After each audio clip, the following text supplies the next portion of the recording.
We seek the truth. Would you be handing your resignation to the Minister of Culture tomorrow, sir? No, I will not. Leader of the opposition, you have accused your government, sir, of using the Grenada Development Bank to facilitate the financing of personal loans for certain government ministers. I'm disappointed in my political leader.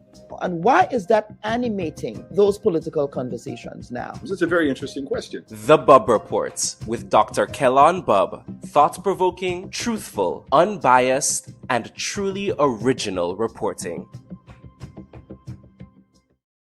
Don't go there. You are a technocrat. I mean, you can speak to whether or not it was appropriate or inappropriate for that to occur. Would you have done that as a permanent secretary? Politicians get the information from wherever source that they can. That's going to be the extent of your answer. Yeah. Don't go there. There's a lot of noise around the data protection bill that, in my respectful view, is not warranted. I was one of those making noise, and it's simply because I was concerned about that specific section 33. Don't go there. Are you going to be offering yourself up as political leader of the party? I see you've called me here for much more than diplomatic passports. I don't mind that. Don't go there. What is the relationship like between you and your leader, Dr. Mitchell, your boss, Dr. Mitchell? I'm not sure how to explain how to answer this question at this time. I prefer not to answer. Don't go there. They said that you approached the bank for the loan before the election and that it only materialized after the election. There are also conflicting reports around the quantity of monies that were received. What is the reality here? People try to extort the truth and to make all kinds of things about it. I just stay quiet. So if you notice, I was really and truly quiet about the whole matter. Well, except with not with the New Today newspaper. The New Today newspaper reported on this, so I'm not sure you were quiet on this. Go ahead, Honorable. Go ahead. Well, I'm just trying to answer your question, right? Don't go there. I think we just spoke at length about the regularization framework. So yes, we did. But let us talk, Prime Minister. Let us talk about the workers who are dismissed. The Bubb Report. We go there.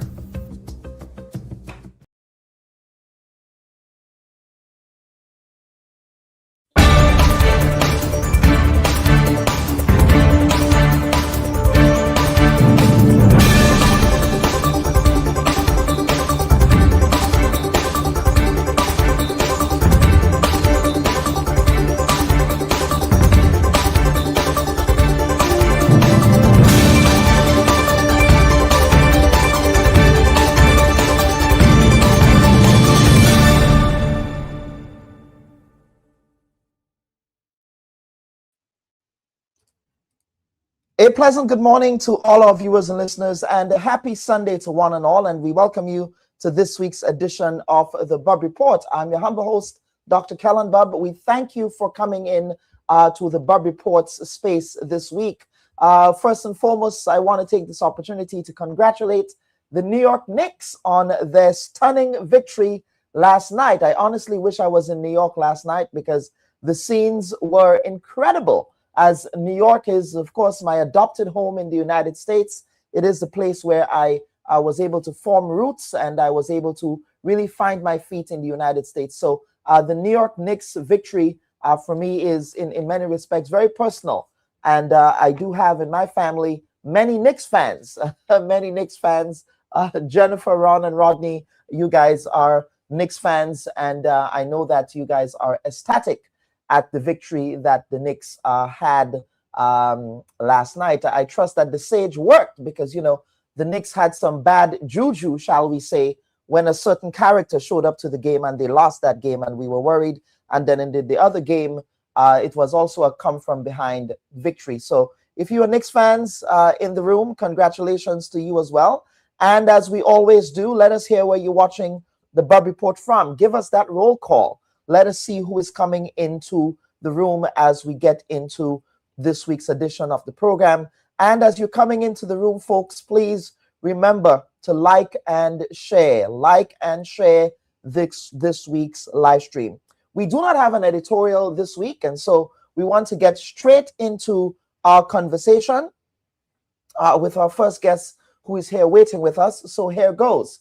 Now, Caribbean American Heritage Month has been celebrated since June 2026, which has been designated as Caribbean American Heritage Month by presidential proclamation.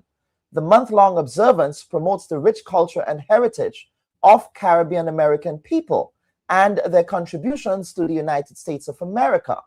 This tradition started because of the efforts of Dr. Claire Nelson and the Institute of Caribbean Studies, who lobbied for recognition of Caribbean American achievements in the United States.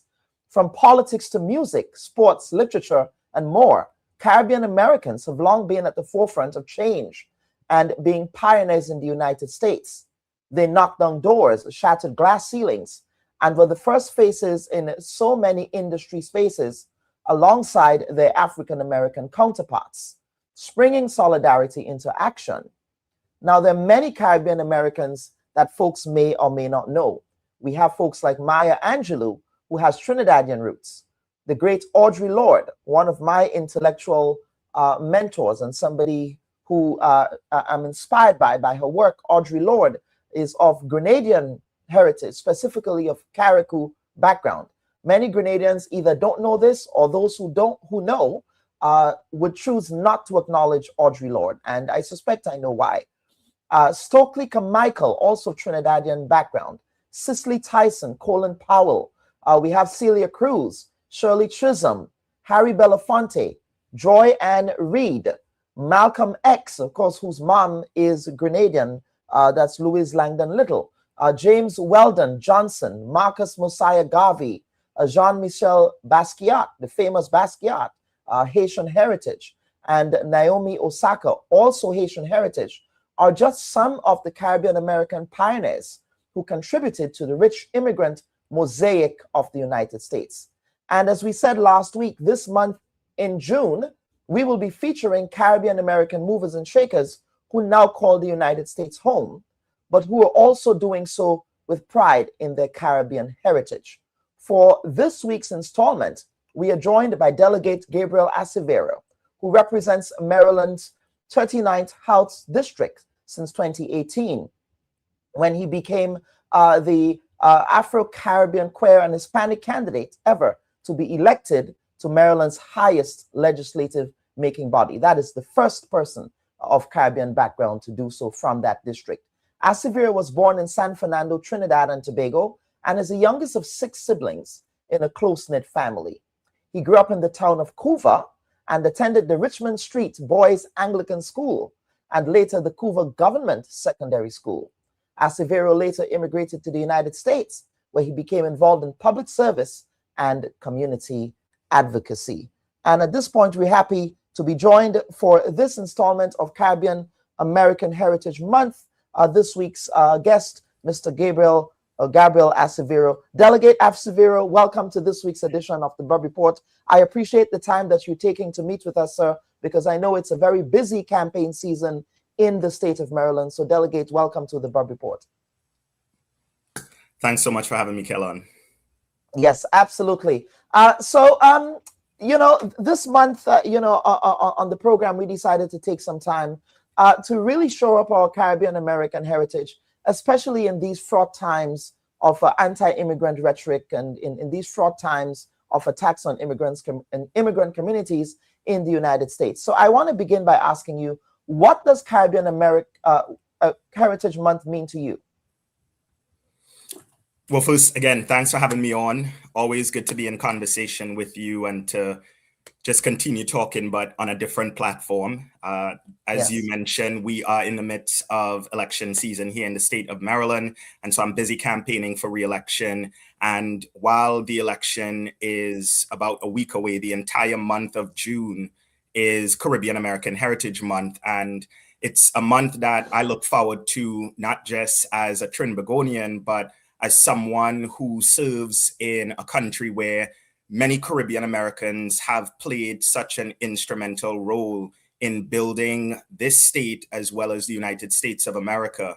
Whether we talk about the individuals who are the framers and the writers of the United States Constitution that had Caribbean background themselves, to today seeing so many Caribbean Americans who I think have paved the way for me to be in this position. Folks like Shirley Chisholm, who was very proud of her Bajan and Guyanese background. And I know you mentioned earlier a whole list of Trinbagonians who have done so much on the international stage. And I'll add two, because I didn't hear it as part of the list, but Claudia Jones, who, like you, is a journalist, was a journalist and author, and someone who was very instrumental in a lot of working class struggle, and particularly struggle for racial justice, both in the United States and the United Kingdom. Also want to add Henry Sylvester Williams, who was the founder of Pan-Africanism. I myself consider myself a Pan-Africanist, and he was also from Trinidad and Tobago. And so as we talk about Caribbean American Heritage Month, I want to lift up those folks as well as the contributions of Caribbean Americans right here. And so I am not lost by the awe of this position, but I continue to show up every single day and to make sure that I am not just representing for myself, but our community, really and truly, because, you know, there are folks that have done this work before I came here, and I really, I'm interested in continuing that race, because that baton has been passed on. And so Caribbean American Heritage Month to me means not just a celebration of us, of our contributions, of our culture, but also a recognition that we have a lot of more work to do, and it is our responsibility to run our race and to make sure that we're passing the baton to the next generation. Mm-hmm. Delegate Acevedo, a lot of us who immigrate to the United States or any of the quote-unquote global North countries, a lot of us come, we work, we live a comfortable life, we retire and we go back home. A lot of folks don't necessarily think about getting involved in frontline politics, especially in the United States. What prompted you at such a young age to say to yourself that, you know what, I'll get involved in frontline politics? And what was the reaction from your family when you decided to run for a seat in the House, the Maryland House of Delegates? Yeah, well, I grew up as you mentioned, in Trinidad and Tobago. My family is a very political family. And so politics was spoken in every room in our house. And so I grew up having conversations, not just with my parents, but, my uncles, my aunts, my grandmother, my grandparents, about not just politics, but class struggle. And so when I came to the United States, I had the opportunity during college to not just get involved in terms of activism that I was very much interested in, from racial, social, economic, gender, environmental justice, but it was really extension, of the interest that I had from since I was a child. And so for me, being involved and, working on issues that I cared deeply about was really something that was not just personal, but it was about improvement, right? We are recognizing that all around us, there are injustices, there are people who are suffering, there are people who need a hand up. And equally as important to the activism, we have to ensure that we're working for the kind of representation that will deliver on those kind of working class agendas or promises that, we want to hear or we have heard from candidates that are running for office. And so elections is not a spectator sport. I have always been involved politically, whether it's through organizing people on issues or working on political campaigns myself. And so when the opportunity presented itself to be able to serve my community, I stepped up, and I did so because I didn't see someone like me in that candidate pool with the kind of message that not only I wanted to hear, but I know that people in my district wanted to hear and needed to hear, because, my district is a very working class and immigrant district. And so for me, the opportunity was really one of stepping up to serve, to continue the work that I've been doing in the community, but just in our state's capital. Absolutely. And we are going to segue into this conversation about your district, District 39 in Maryland, which encompasses Montgomery Village. It's, as you said, it's very immigrant heavy. Montgomery County generally is very immigrant heavy. And given not only the anti-immigrant posture by way of policy, but immigrant enforcement by this current regime in our backyard here in Washington, how has this regime affected your community, and what are you doing as a legislator to really shore up how your communities are being impacted by these, especially these Gestapo-like ICE enforcement policies that we're seeing all across the country, but more specifically targeted at immigrant communities? Yeah, well, I'm proud to represent a district that is one of the most diverse districts in our state. It is a working class district. It is diverse in a sense, not just demographic, but in terms of the people who come from other countries to make not just District 39, but Montgomery County home. And I'm proud of that diversity. I'm proud to represent a district that really represents America and the world. And that also includes, a high population of immigrants. I myself, I'm an immigrant, right? And so I am always conscious of not just what is being done to immigrant communities, but what we have to do for immigrant communities. And I'll point out that oftentimes when we talk about immigration or immigrants, the debate is often siloed to whether people should stay or whether they should go. And there's never really a full discussion about the contributions of immigrants and immigrant communities to the places that they go. Whether we talk about economic, immigrants contribute billions in economic activity to our state. They also pay taxes. They pay taxes into a system and receive little to no benefits from it at all. And so we have to frame the discussion in a way that not only humanizes immigrants, but ensures that we're fighting back against the kind of harmful draconian policies, but also the vitriol that we're seeing, the demonization of immigrants that is coming from this fascist Republican administration in Washington, D.C. And we have to be honest about that. Immigrants are what make this country great. They have contributed and continue to contribute to the social, the economic, the political, and the cultural fabric of America.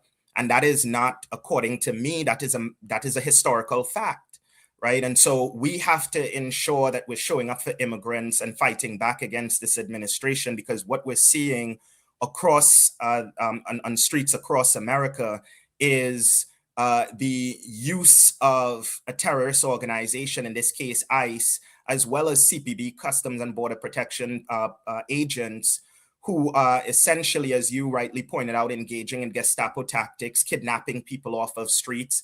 Just recently, a couple of days ago, ICE agents were in front of an elementary middle school graduation, detaining, arresting parents who were there not just to celebrate with family, but to celebrate children. This does not keep us safe. And so I have led on this fight for many years, whether it's supporting and voting for the Dignity Not Detention Act that closed down all ICE facilities in the state of Maryland.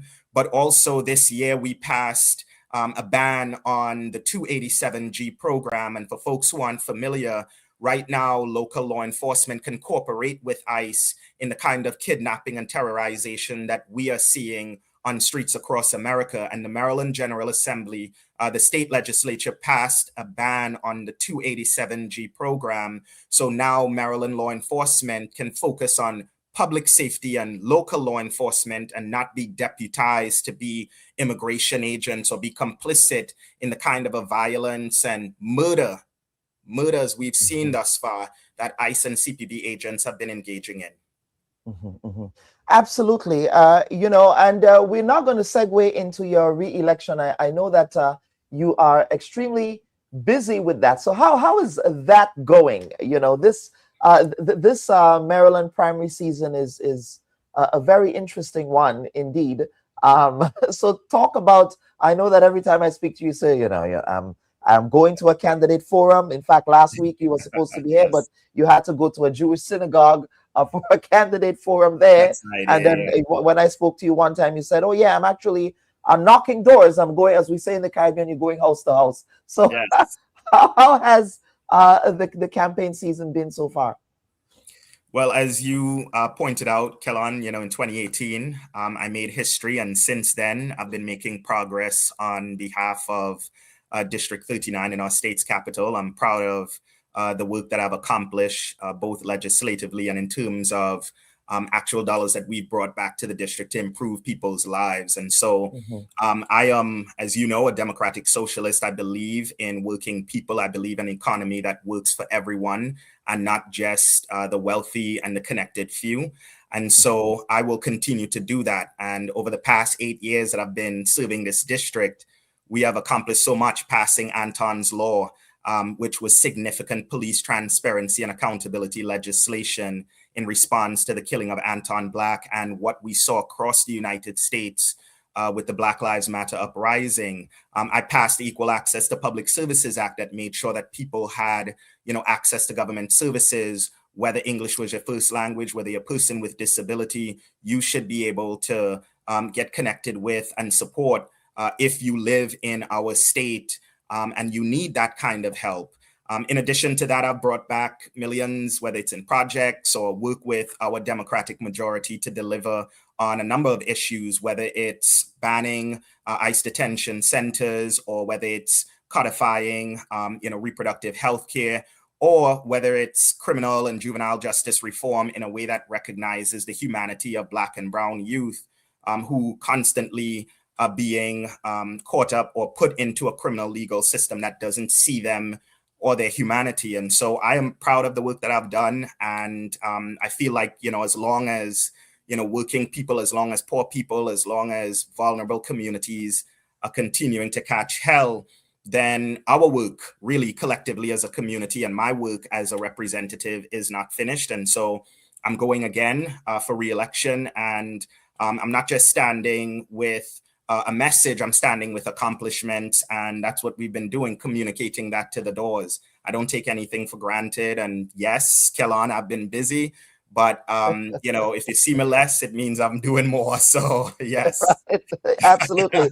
And you reference here that you're a democratic socialist. I'm sure that Stokely Carmichael, your fellow Trinidadian brethren, will be very proud that another Trinidadian is taking up in his footsteps. So for those who don't know what the work of Stokely Carmichael, he was very instrumental in the American civil rights movement. And I think it's so important for us to understand, especially for our citizens to understand solidarity as opposed to separation. I think many times you have these narratives where people think, oh, it's Black Americans over there, Caribbean people over there, Nigerians over there. There is this xenophobia going on in Grenada with Nigerians right now. But that historic solidarity between people of African descent across what we call the Black Atlantic, if you will.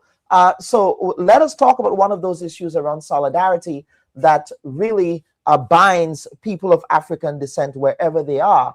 And that has to do with reparative justice. And just before I ask you to speak to that, I think it must also be acknowledged that many civil rights activists were also people of Caribbean heritage, right? So whether we're talking Audre Lorde, whether we're talking Shirley Chisholm, whether, those folks, Stokely Carmichael, Claudia Jones, all of them were part of the civil rights movement because they understood the importance of that solidarity, right? And many of our folks come here to the United States and they come here with these stereotypes that some white folk gave them, oh, stay away from Black Americans, they live in the hood, they're lazy. You have all of these negative stereotypes that even I heard when I came to the United States. But let us talk first and foremost about that, the importance of that solidarity that we saw historically. Dr. Martin Luther King worked with Stokely Carmichael. He did not say, well, Stokely Carmichael is a Trini, so I'm not going to work with him on civil rights. Absolutely not. There was solidarity there. So let us talk about that. And secondly, let us also talk about one of the underlying connective tissue threads here, and that has to do with reparative justice. In the Caribbean, you have reparations activists who are really speaking to this issue, and that is something I understand that you've also raised in Maryland as well. Yeah, absolutely. And thanks for highlighting what I see as a global struggle for people of African descent. Regardless of where you are in the diaspora, people of African descent, what we have in common is a shared history, a shared experience of oppression, regardless of where we were stolen from and taken to. And I am always saddened when I see people of African descent who do not understand that the only way that we as a people, regardless of where we are in this world, the only way that we become free And the only way that we become a stronger diaspora is understanding that we can only do this journey, this road together collectively. And so what we need is a strong diaspora, and what we especially need is reparations. And in order to accomplish that, we need to ensure that our diaspora is united in this effort. And so I firmly believe in reparations for people of African descent, regardless of where they are, because as we all know, whether it's a person of African descent in Central or South America, you know, my family, my dad's family is from Venezuela. They are Afro-Venezuelans. My mom's family and I, you know, we're from Trinidad and Tobago, and Afro-Trinbagonians were also enslaved on the lands that we now call, whether it's Grenada, Trinidad and Tobago, Barbados, Jamaica, Venezuela, Colombia, Brazil, a country that was the last to end slavery in the Western Hemisphere and has the largest population of African people outside of Africa. And so we have to come together and recognize that reparations is a global struggle for people of African descent to get what is owed to us, right? And so here in the United States, when I was first elected to the state legislature, I had introduced and continue to introduce legislation that was we called it then the Harriet Tubman and Frederick Douglass Commission and Fund, which later became the Maryland Reparations Commission. And the goal of this commission is to look at reparations, the involvement of public and private sector, and then come back to us, the legislative body, with policy recommendations on what we need to do to make sure that we are repairing the harm that was done to people of African descent, and more specifically, African Americans in the state of Maryland. And I always make this clear that while I am African and proud to be African, I am not a beneficiary of reparations if it were to pass here in the United States. My people were enslaved in Venezuela and in Trinidad and Tobago. And I think when we see the success of the reparations effort here in Maryland or in the United States, it sends a ripple effect to the rest of the world and elsewhere where people of African descent are demanding reparations. And I'll also add this really quickly. Maryland is the state that provided the rest of America with the blueprint on how to institutionally enslave people of African descent, right? The state legislature that I serve in, the predecessor to that was called the Maryland Colony Council that passed what was called the Doctrine of Exclusion of 1638, that essentially said no person of African descent would benefit from the fruits of white society. It rendered African people as less than and without rights. And it worked so well in my state that every other state began to adopt it, and it was later called what we know today in history as the slave codes. And so if there's any state that should be leading on this effort is Maryland. And if there's any country that really should be leading on this effort, everyone should be, but certainly the United States, that has been one of the largest perpetrators of oppression against people of African descent. And, you know, anytime that the conversation on reparations comes up, there is always the perception that it's all about money and, oh, you know, you're going to extract money from these people. And then there's also the talk, well, you know, our African brothers and sisters sold us into slavery. And part of that argument is absolutely reductionist, because it also does not consider other historical factors, which I will not get into. But the point I'm making here is, and I think it's important to acknowledge this, that Black people are always gaslighted and shamed whenever these conversations about reparations comes up. But here we have currently in Washington, D.C., a president who established several reparative funds for white people, right? There is a fund for the folks who attacked the Capitol to the tune of billions of dollars, hundreds of millions of dollars. And then there is another reparative justice fund for white people who claim to have been victims of reverse racism, quote unquote, reverse racism. And I hear no complaints about that.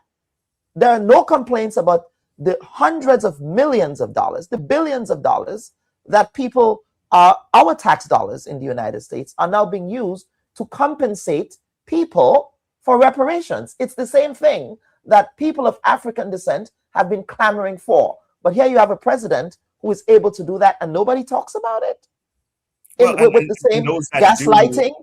Correct. And those that do are the few voices, right? The minority of voices, and it's certainly appreciated.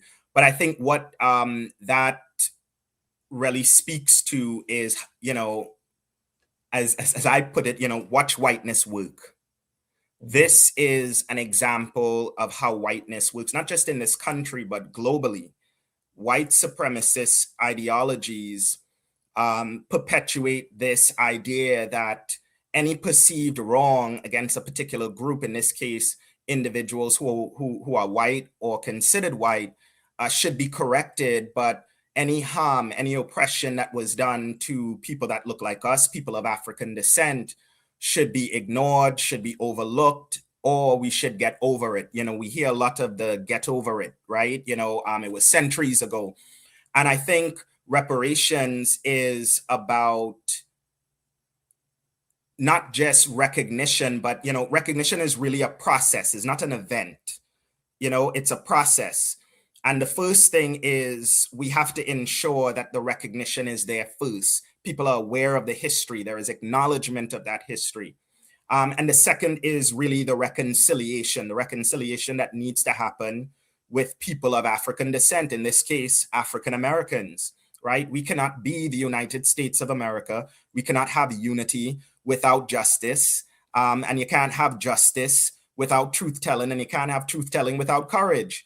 And the United States has never had the courage to have that uncomfortable conversation about race, racism, and the role that it has played in every single segment of our society, but also what it has done to African Americans in this country. And so we have to ensure that that reconciliation is happening with African Americans. And then lastly, it is the reparations, it is the reparative piece, right? A lot of people think reparations in the monetary sense because historically reparations have been paid monetarily. And I'm not saying that Black folks should not receive monetary compensations. We are owed what we are owed. And however we choose to accept payment is our decision. That's our right? decision, correct. You know what I'm saying? Yes. If you owe me, Yes. you can't tell me I'm going to pay you back in, sweetie or snacks or whatever, if I say I want it in cash, I want it in a ride, I want it in the form of investment somewhere else, that is me determining the terms on which I should receive what is owed to me.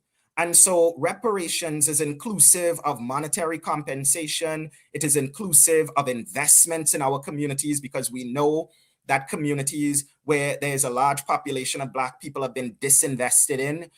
It also looks like, investments in our institutions. Here in the United States, we have HBCUs, historically Black colleges and universities, of which I'm a proud graduate. Shout out to Bowie State University, the oldest HBCU in the state of Maryland. And we also have HBCUs in the Caribbean as well, the University of the Virgin Islands.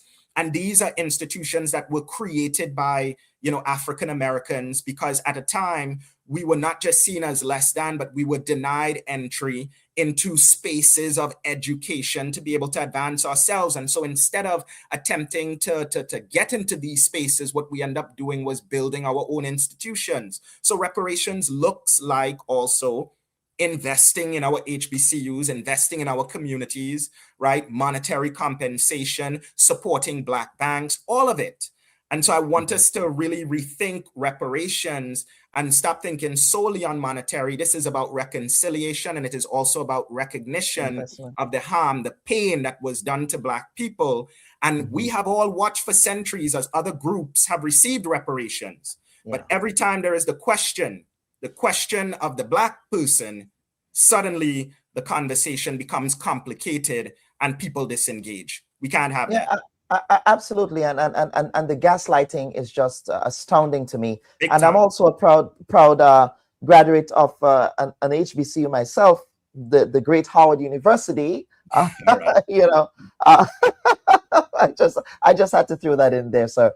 Ms. Asavira, finally, now you're a self-declared democratic socialist. Someone on YouTube is calling you a communist. I guess they don't know the difference between communism and democratic socialism. No. But I suppose it's either they do or they're being disingenuous, or I suspect if they were to call you a communist, then what do we call the current president of the United States? But I digress. So as a self-declared, shall we say, leftist, what do you make of developments in your home country of Trinidad and Tobago, and the rightward shift that we're seeing of the current UNC administration? I hope I'm not putting you in a diplomatic pickle here, sir. And I hope that you will not be denied entry on your next visit to your home country by the Kamala Persad-Bissessor administration. But have you been paying attention to developments in Trinidad and Tobago and sort of the rightward lurch? But not only that, just the treatment that we're seeing from Prime Minister Kamala Persad-Bissessor towards her fellow Caribbean neighbors, in really what I call contempt for CARICOM, contempt for regional integration, contempt for institutions of regionalism in the Caribbean. Let's hear your thoughts. Well, let me first address the person who wrongly referred to me as a communist. I am a democratic socialist, and what that means is that we believe in a democratic society. We believe in democracy in our government and politics. We believe democracy in our economy, and what that looks like are strong labor unions. What that looks like is workers' rights. What that looks like is cooperative economics, worker-owned businesses. But we also believe in a democratic society in the way that decisions are made. And so I believe an economy should work for everyone, and particularly for poor and working class people. As someone that grew up working poor, I understand all too well, what people have to experience, whether choosing between to pay for groceries or pay for the utility bill, or to pay for that school uniform for your child or books. That is something that should not be happening when we are watching, whether it's in this country or across the world, such obscene wealth. And in often cases, that wealth is generated by workers and by the resources that should be shared for more people. And unfortunately, we're not seeing that. And so whether it's an oil-rich country like Trinidad and Tobago, or whether it's Haiti that is owed reparations by France for years of not just injustice, but also theft, right? We have to see the kind of investments that would lift up poor and working class people. We are seeing gross income inequality across the globe, and including the Caribbean. And I'm very troubled by that, because I think it is the responsibility of every generation to ensure that the next generation lives better than the last. And right now, this generation is not living better than the last. In fact, the rich are getting richer and the poor are getting poorer. And so if that is the case, then we all have a responsibility to not just speak out, but to demand better. And so I decided to run for office because I believe in an economy that should work for everyone and not the wealthy few and the connected.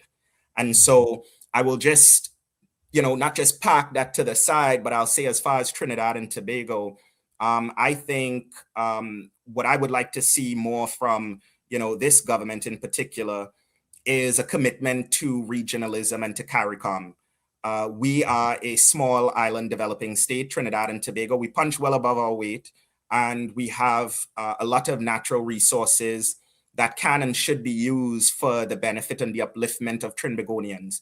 I would also like to see, because I am a West Indian, I'm proud to be from the Caribbean, but I'd love to see that regionalism and the building of CARICOM and that solidarity amongst Caribbean countries, because alone we cannot accomplish much, but together as a bloc, we are capable of accomplishing so much more, whether it's on the question of reparations for other Caribbean countries, and especially for our sisters and brothers in Haiti, the world's first Black republic that provided an example for the rest of the Caribbean on how we should liberate ourselves. We should be banding together to ensure that Haiti has what it needs. We should be banding together to push back against US interventionist policies in the Caribbean. We should be pushing back against war hawks like the one in Washington, D.C., that is pushing for more extrajudicial killings of fishermen, as we've seen in some instances, We just have to push back against what we're seeing right now. And my hope is that this government would really rethink our approach to our Caribbean neighbors, our sisters and brothers, and ensure that we're really building a relationship that would allow us to address mutual issues, right? Climate change affects Trinidad and Tobago and the rest of the Caribbean too, right? Poverty, insecurity, all of these things impact the Caribbean as well. And we can do so much more together than we can alone. And that is my hope for this new administration and really for any government that comes in. Delegate Acevedo, this has been such an inspiring conversation. You promised to come on the Bubb Report, and you lived up to the promise. And we're going to stick to the parameters. I know you have to go campaign, sir, but do you have any final comments, any final thoughts for our viewers and listeners? As always, Kellon, always good to chat with you, friend.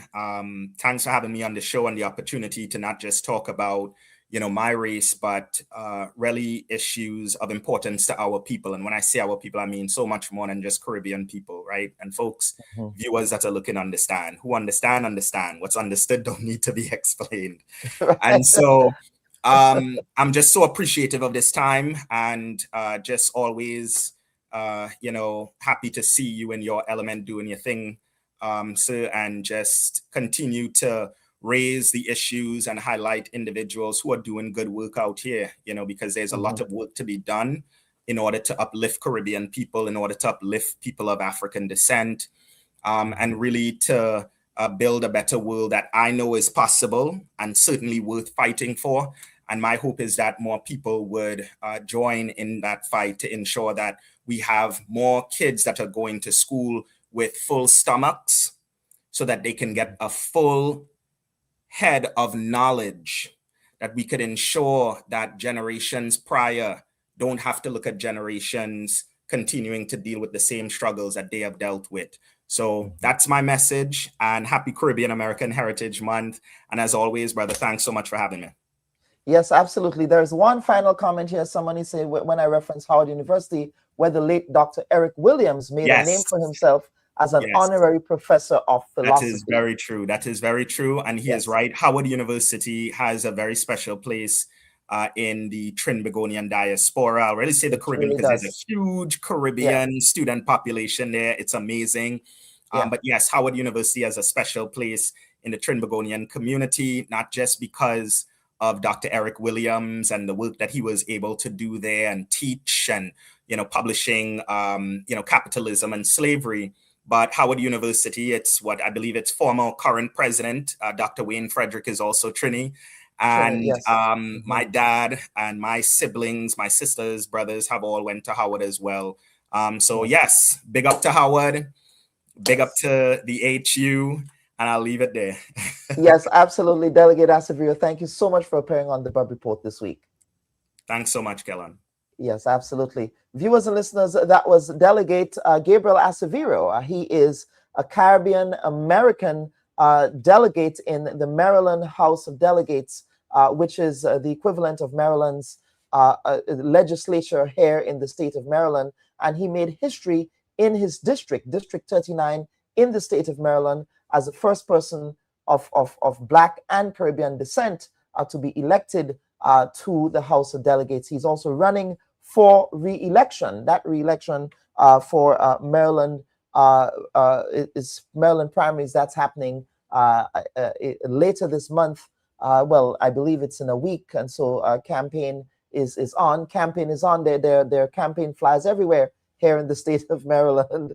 You can't really catch a break. The ads are on TV. The ads are on your radio, on your podcast, everywhere. But certainly in honor of Caribbean American Heritage Month, we thought it was important to have a conversation with the delegate because of the work that he continues to do in the community. So folks, what we want to do is to take a break, and we have a very special announcement from the Bubb Report as we go to that break. So please stand by for that. This is the Bubb Report. As you're coming into the room, folks, right now over on YouTube, we have 239 of you. On Facebook, we have 66 of you. So for those of you who are new, should kindly do us a favor, just hit that like button. It will not cost you much. It will not send you an ad. just do us a favor by hitting that like button. And please share this week's live stream if you're also on Facebook as well. So let's take a break and we'll come back for that special announcement. Should your loved ones pass on, they deserve to be treated with dignity. And at S.A. Johnson Funeral Home, we can provide you with that service. We can take you every step of the way during your sorrowful moments. When that need arises, call S.A. Johnson Funeral Home at 347-777-9797. That's 347-777-9797. S.A. Johnson Funeral Home is a Caribbean family-owned funeral home here in Brooklyn, providing funeral services, but in a dignified way. From cremation to burial to the repatriation of your loved ones, you don't have to go through the hassle, as we provide exceptional service that allows you to mourn and heal peacefully. For more information, visit our website, www.sajohnsonfuneral.org. Send us an email at sajfuneral@aol.com or call 347-777-9797. S.A. Johnson Funeral Home, because you deserve to be treated with dignity.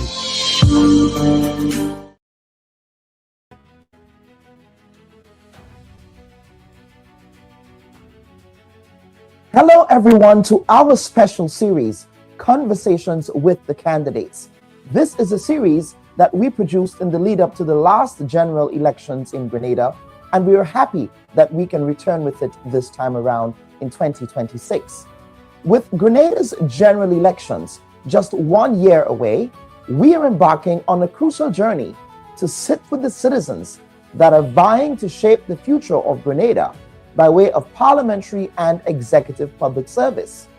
In this series, we will engage directly with incumbent candidates and those vying to unseat said incumbents in Grenada's 15 constituencies. This will be an opportunity to hear their visions as well as their perspectives on the pressing issues affecting Grenada's communities, from education and healthcare to job creation and infrastructure. As we did in 2022, the Bubb Report believes it's essential for voters to be informed and empowered with the information from the citizens vying to represent them. Each episode will provide a platform for candidates to outline their plans, share their experiences, and address the challenges that resonate with you, the citizens of Grenada.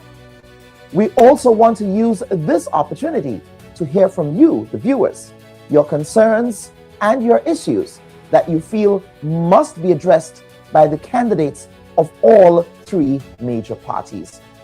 The Bubb Report, where possible, will attempt to invite all candidates from each constituency to appear at the same time for structured forums, structured conversations on issues affecting the constituency.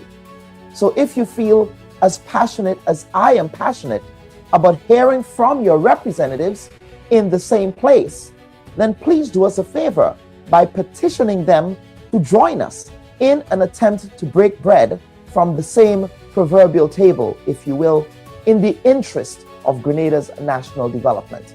As opposed to satisfying narrow political agendas by way of everyone's social media bubbles, where people are only speaking to their audiences. This week, we will begin with NNP's presumptive candidate for the South St. George constituency, Mr. Christopher Allie. Stand by for that conversation.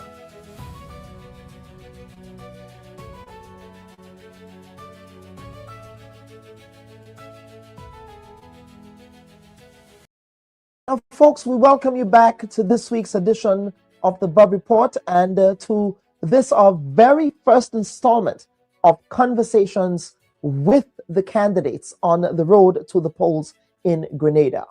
Now, in the next election, the constituency of South St. George will once again take center stage in Grenada's election.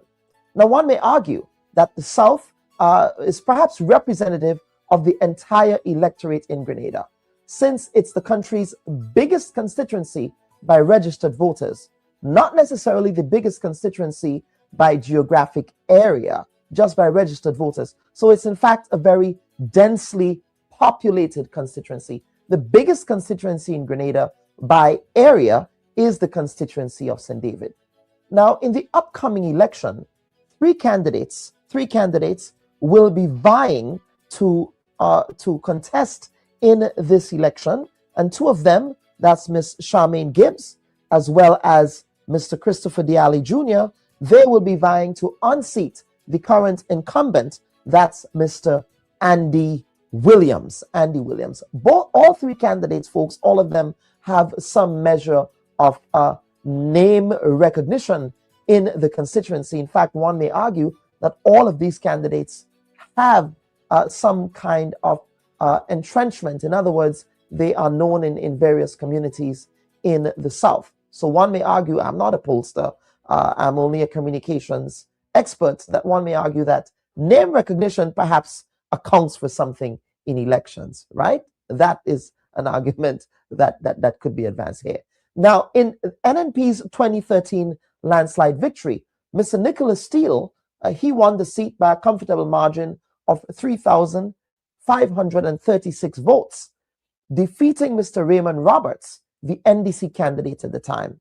Historically, the South has witnessed several party swings, from the Grenada United Labour Party in 1976 to the New National Party in 1984, and then back again to the NDC in 1990, followed by back again in the 1999 election to the New National Party.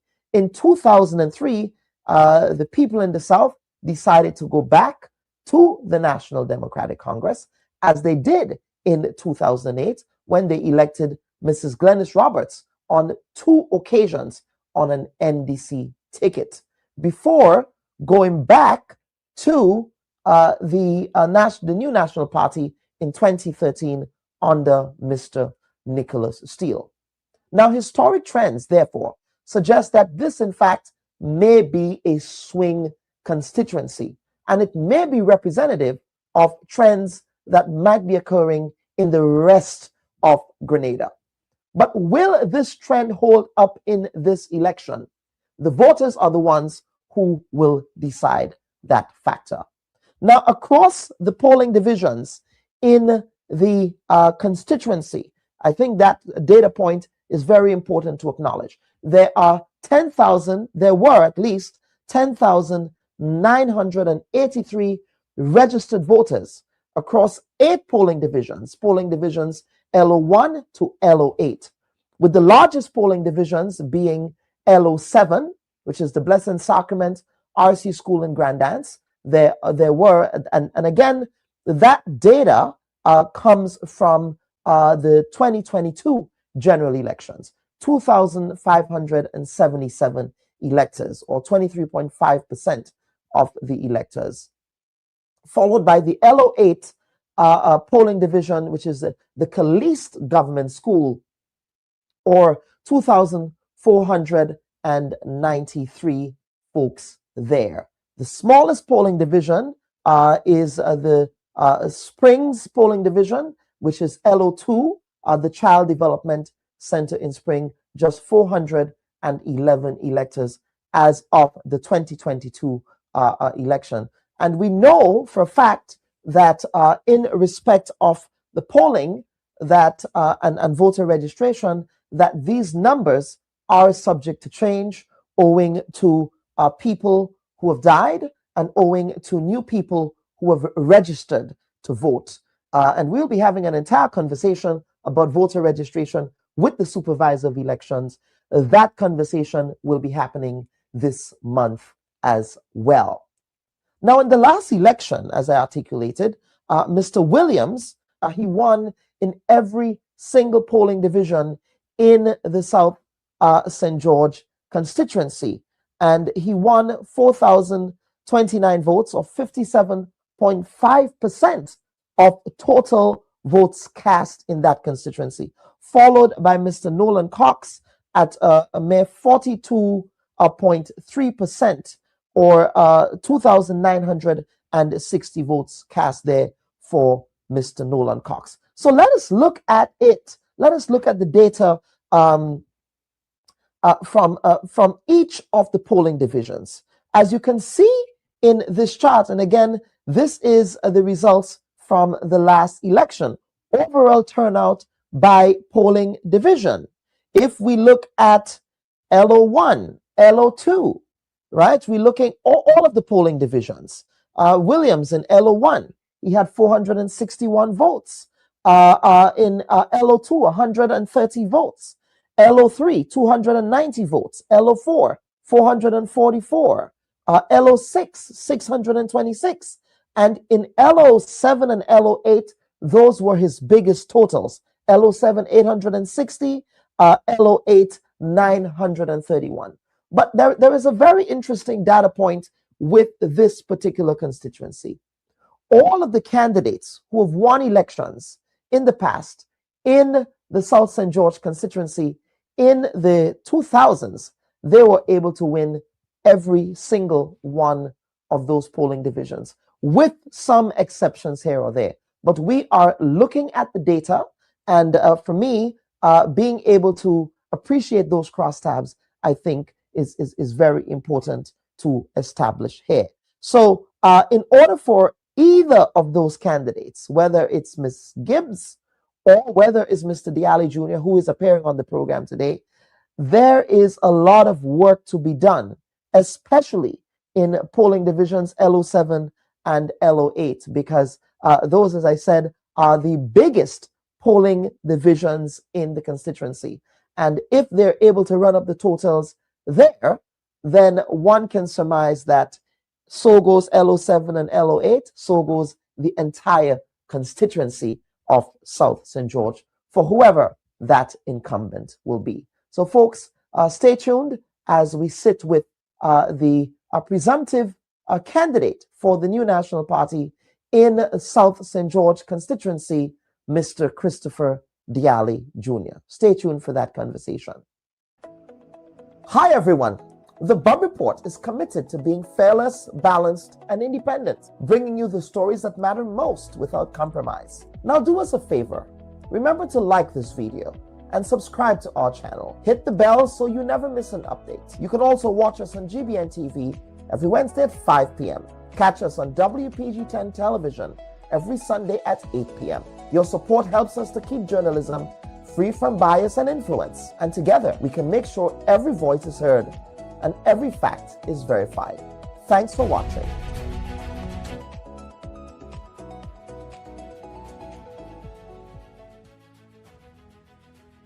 And folks, welcome back to this week's edition of the Bubb Report. We're happy that you can stay with us, and we thank you for staying with us. Of course, as we said in the intro, this is the very first edition of our series on conversations with the candidates.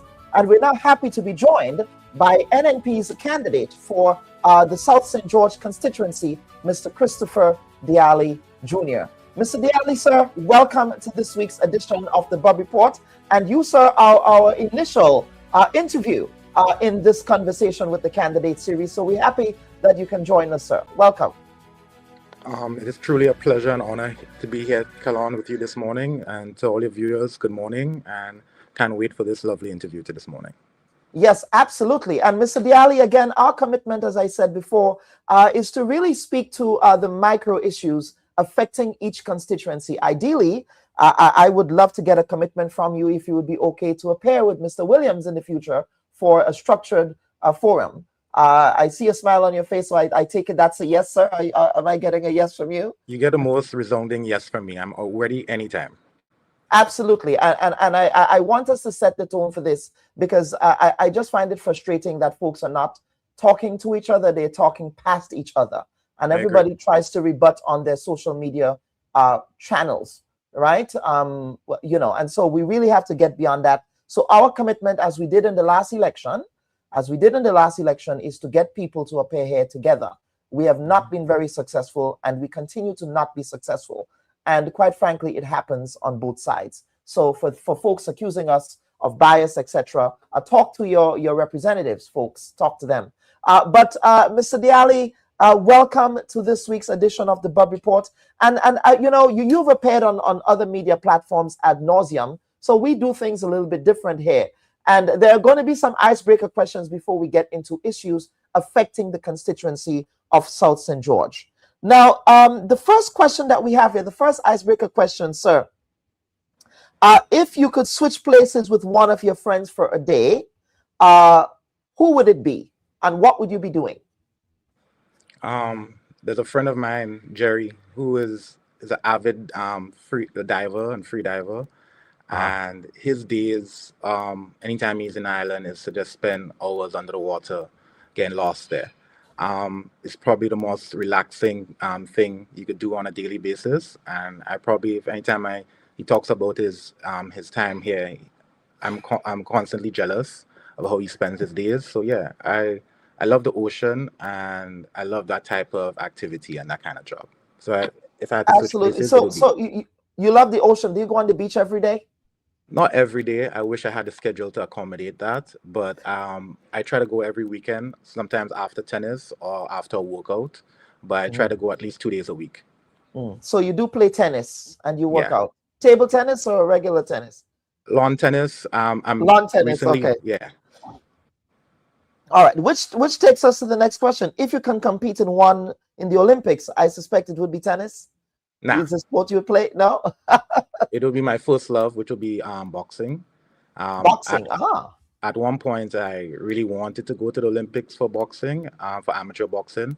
Obviously, that didn't work out, but it is one of my first loves in terms of a sport. I watch it still. I still train like a boxer sometimes, so it is part of me.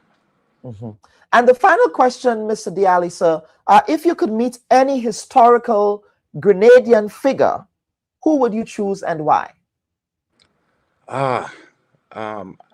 Be several people.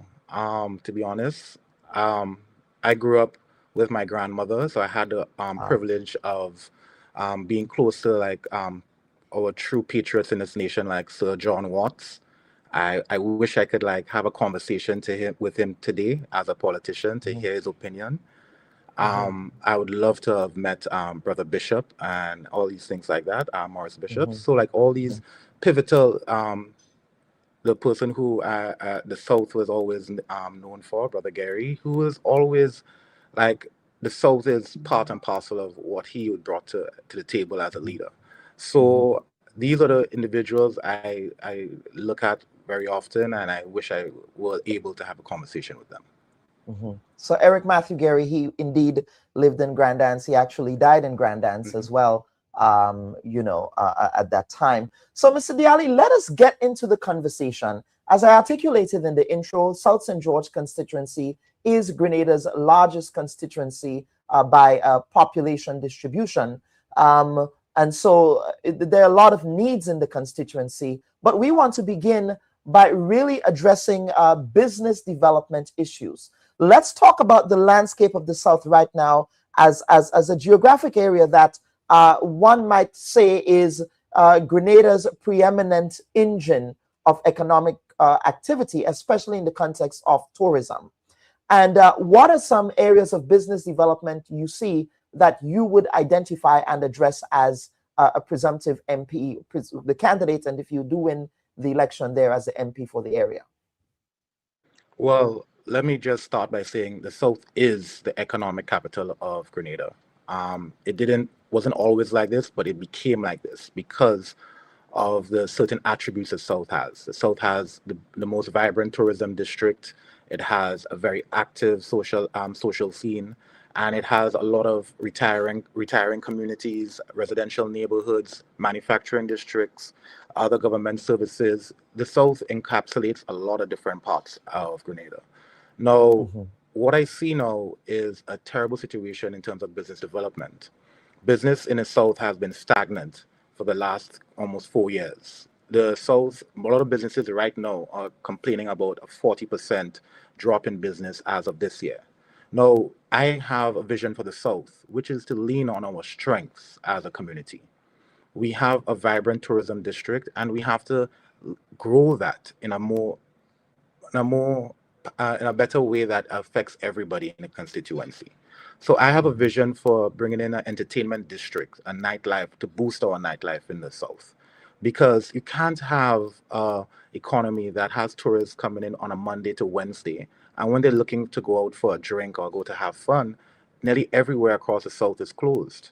Most times you see people coming out on a Friday and a Saturday to really go out, and that is a local thing. But we need to create a dynamic tourism district to ensure that when our tourists come into the island, that they have the ability to see all of Grenada in small snippets. So our food culture, our music, our dance, this needs to be exemplified and raised on a higher level, on an international standard.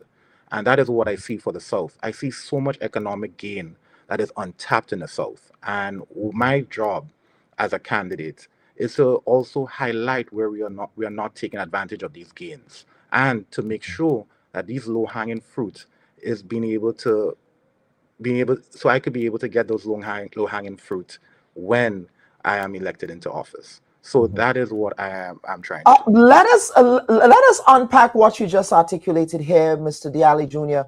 Where would you identify space for such an entertainment district?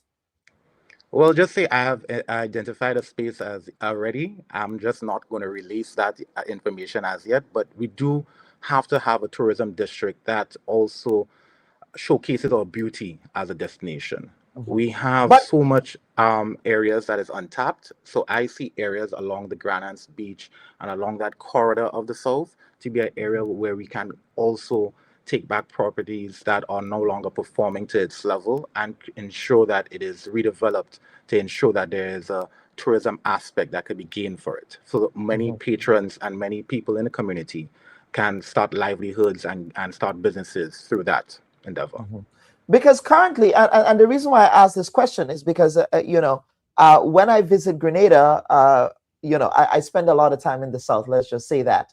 But you already have, you have a new venue that opened up in Woodlands opposite the sugar factory. Then we have another venue down in the Caliste area.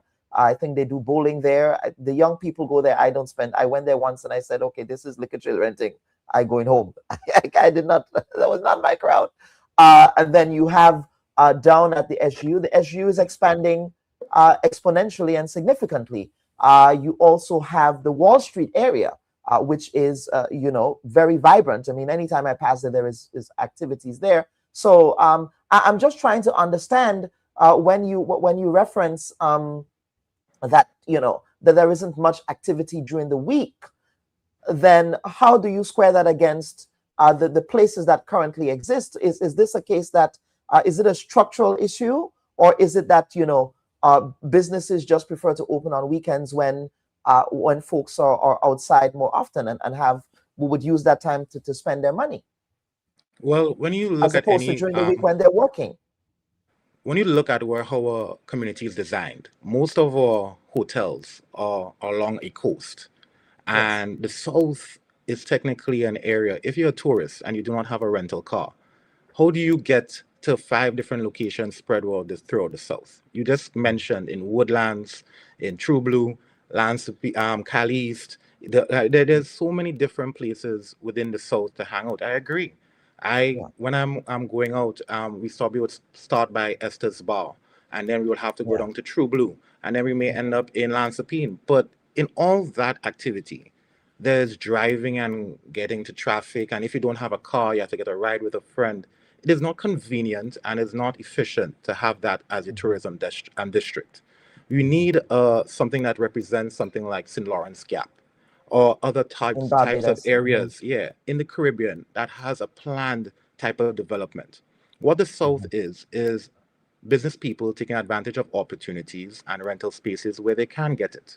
We have never had a coherent development strategy that has reflected where we are going as a people. We have businesses popping up because of the opportunity. One business started in Lansapine in a place that had 4 or 5 different clubs, but it got it, and that's a brewery right now, and it has thrived there for many years. Junction came after, and to me, that is our little entertainment district outside of True Blue. Now, these both areas are not a true representation of what Grenada is and what it can be. When I bring friends back from the UK or the States and I bring them out to Grenada, I'm not seeing the best version of our tourism product being put out there. And I often say Grenada is a developing state and we're going to get there. But I want to be the one who helps us bring us to that future. I want young people to see themselves in the South St. George. That vibrancy, that youth, that energy for entrepreneurism and risk and cultural mixing with different races, that is unique to our constituency. And we need to start to like embrace that and sell that to all the rest of the world. We should have a location that is not just reflective of Grenadian cuisine, but our immigrants, our Syrian, our Indian communities, and our other Spanish communities. We have so much vibrancy in the South, and it's time to showcase it as a community.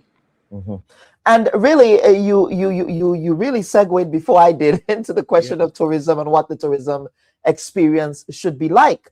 But again, that's the second question here, Mr. Dialli, and that has to do with, again, outside of what we just discussed in respect of enhancing the experiences for visitors who visit the island, overall as it stands now, with respect to the tourism product in the South.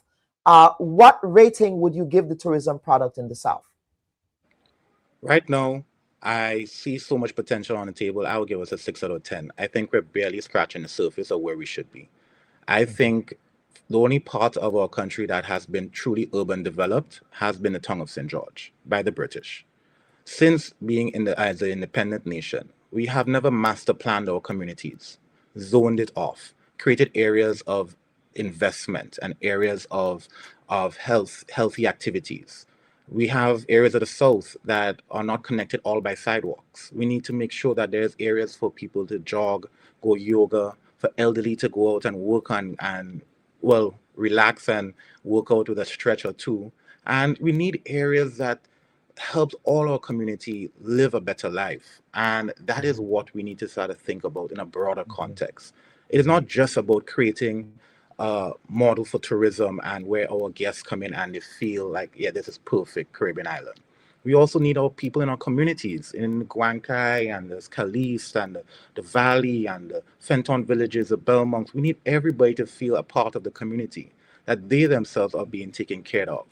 And that is what I want to see more in the South, a more holistic vision of how all our people can survive and thrive in our country.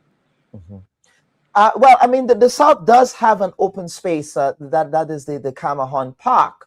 And, you know, that was the subject of controversy on a previous iteration of the new National Party. But one of the things I appreciate about Camahan Park is that it's really one of those few remaining public spaces in Grenada, really, public green spaces.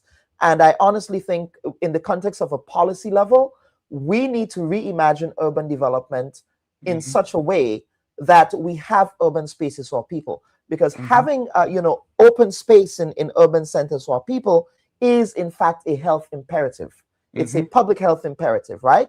And that is a challenge that I think all political parties, irrespective of who it is, should take up, and that should not be in the context of 5-year cycles. Anyways, that's just my bit of a soapbox here, sir. I apologize. But let us go on to talk about issues of road infrastructure in the South. Famously, the Cliff Road, that is the one that we will get to talk about. But let us specifically talk about how would you assess the current MP's stewardship with respect to road infrastructure and really treating with the village roads, whether it's village roads in the Grandans Valleys and the Guancay. The government, they were able to do a lot of work up in Guancay with respect to road infrastructure. That road has been opened, which gave people access to better access to their homes up there. But let us talk about the other areas of the constituency. Where are you giving the MP credit, and where do you think the MP is coming up short with respect to road infrastructure? Let me just start by setting the record straight. My predecessor, Senator Nolan Cox, who ran for this constituency, as you aforementioned, he was the one who literally helped pave the way for that Guancay Road. He's the one who planned it, engineered it, budgeted it, even helped do the contract. So that soon as this government took office, the Gwankai Road was able to start within a matter of weeks. That didn't just happen. That happened because of the due diligence and hard work by Brother Nolan Cox. Now, our party has always seen the South as an area of continual development. Development is not going to stop or start with one person. It is always going to be a continuum. The South is going to grow. Now, the question is how are we going to grow for the future? Now, I would never be a candidate who would say we don't need more roads, drains, and infrastructure. Because as communities develop, we would always need more of that. So I will never say we can't just eat roads, but we also need it for commerce, for traffic, for creating opportunities in villages and areas, for ensuring that there's more efficiency in the South so that tourists could come traverse in and out. There's a lot of things that matter. Now, the South has a lot of different by roads and community roads that help alleviate traffic when there is some congestion. I actually want to increase more of that diversity in our road network. I see coming from the Montrouge area. Mr. Dialli, if I may, the question was, what specific roads have the current MP done? And you referenced Gwankai, that you've given credit to. The previous, well, he was not even the MP, but he was the caretaker. Again, caretaker is not a constitutional term. I don't know why we use it, but obviously he was a minister of infrastructure, that Mr. Cox. But is there any specific roads in the South that you are going to give the current MP credit for completing or working on? Well, I mean, the one road that we can see has been completed is the Cliff Road. Minus has been almost 3 years since it took to complete. But I'll give him some credit. I'll give some credit that where it's due, that there's some sort of completion taking place. But 3 years is not inefficient for any MP in terms of giving credit. I'm not going to give credit where it's not due.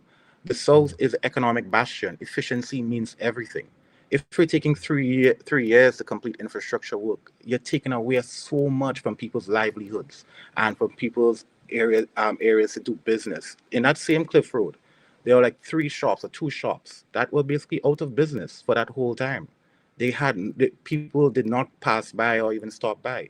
So what are you thinking about those people who are being affected by this when infrastructure projects take forever to complete? Now, I'm not someone who just constantly bashes. I am seeing that there is some sort of growth, and I'm seeing that there is some road work being completed, but we need so much more. I saw a little area in Jean Anglais Road, which was supported by a wall, but the rest of the Jean Anglais Road is falling down, and it needs a large support wall to support that road infrastructure. No, we can't just constantly put band-aids to things. We need to start to think holistically. How does the state capital has a better rate of return for the citizens? Because we can't continually be going year after year doing major infrastructure works and it's not lasting for our citizens. So yes, I see some works being done. I am not going to give credit where it's not due. I think that no matter what, the government's job is to create greater infrastructure connection and growth in that area. What I'll give credit for is when I see efficient use of our resources. I'm not seeing efficient use of our resources right now. I see a lot of squandering going on. I see a road in front of the mall along that KFC Courts Road that was widened, but to be honest, it's half a drain in anytime there's any significant rainfall. You say drain, I say river. So who engineered that? Well, yes, but I mean, that area, Mr. Dialli, sir, with respect to that entire area, whether it's that road right next to the Montrouge playing field, or that entire stretch of road along the where the mall is, Spiceland Mall is located there, it's always floods. Historically, that has been the case, and I agree with you that, again, in your question about who engineered it, I think that there has to be a fundamental question there about really reimagining how we design our roads in Grenada. We had a conversation with Mr. Louison about that last week, so yes, I totally agree with you there. To bring that back point, I had a conversation with Mr. Louison also, and he told me years ago There was engineers he brought in to work on that project to make sure there was no flooding in that area, in that Montrouge area. That job has never been contracted for him to complete, but we have research and areas to go tackle right now, not Montrouge area. Now, it's interesting you brought up that point. Have that road on the side of Cameron Park is sidewalk right up to the police station. The next side of the road on the Marquis side has no sidewalk, no lights, no proper drainage. And yet, so it's like 50-50, one side good, one side bad. How can we take credit for growth? And you're saying that you created a new bridge to Cameron Park, and you took away all these things, and you're making the community better. And the next side of the road is barely being looked at. Yes, you dredge the drain with a tractor, but are you going to put in a proper drainage network? Are you going to put in sidewalks? Are you going to put in lighting for the same tourists who have 4 hotels along that same road? In the nighttime, when you're driving there, you can barely see who's walking. They are trying to dodge and vehicles speed, and vehicles just speed. I mean, exactly. Along that area. So there's so much to be done in terms of infrastructure. My thing is, how are we focusing on the things that help create a better rate of return for our tourism product and for our people? Given the population of the South, Mr. Diali, waste management and trash collection, how would you assess the current structure of waste management and trash collection? I've noticed, for example, because usually when I'm in Grenada, I usually walk in some parts of the South in the mornings. I noticed that we no longer have the bins on the side of the road. I believe that was part of the MP's visual transformation initiative. Would you give the MP credit for that, at least beautifying the area? I've seen some work being done there, but take for example, I traverse through the neighborhood of the Valley all the time, right? Now, if you pass through the Valley, there's a huge trash collection area on the main road that people sometimes stop traffic to throw things out. There's mattresses, old TVs, they just throw anything in that. Right next to that, there is a community washing and bathing area and a shop. No, I pass there every day in the Valley, and that annoys me so much because this is dignity for our people. There's rats there, there's constant trash throwing there, and then there's a business trying to make money there. There's just down right there, my boy Rooster, he sells soup there, and Ira shop, and my partner across the road, Dangles, who all of them do business, and yet there's an area right in between all of them where trash is thrown every single day. Now, if the MP is proactive, I would love to see a plan which ensures that that visual look of cleanliness is showcased in the Valley area. I would like to pass in the Valley and see not only on Karani James Boulevard, right? Exactly. We talk about the South, but the South is a huge area. And many communities need to see that level of dignity and that look of beautification. You can't just talk it, you have to live it. And the lived experience of many people in the South is that there's so much more that is barely being done.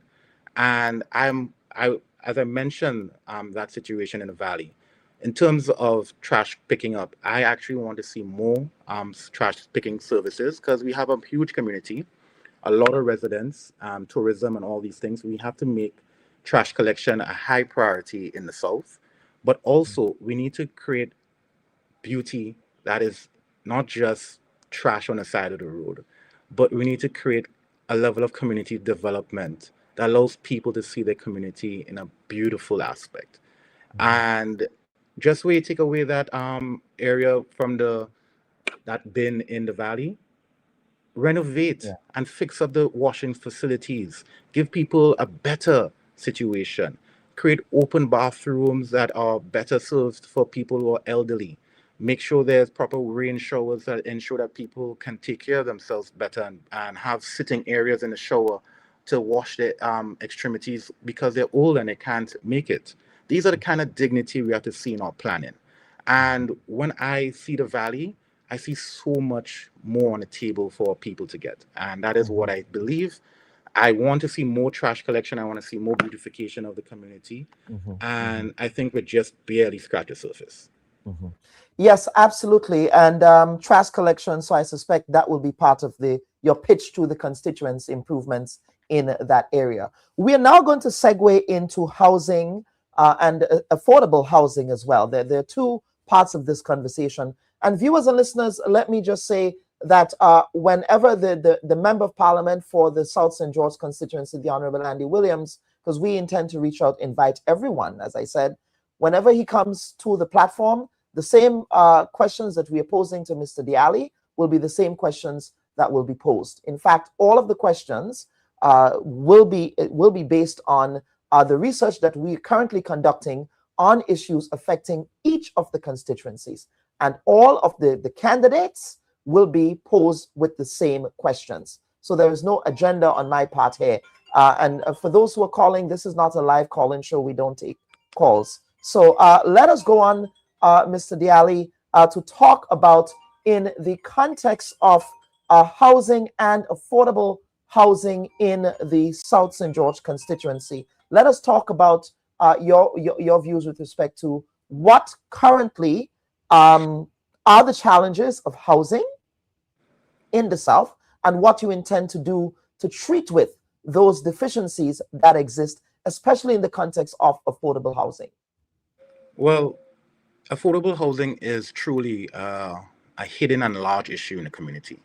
The South is a community that many people from the outer parishes of Grenada normally coalesce and come to the South for economic opportunity. Their jobs here, their constant ability to make income in overtime and other hustles. So a lot of young people come to the South for opportunity.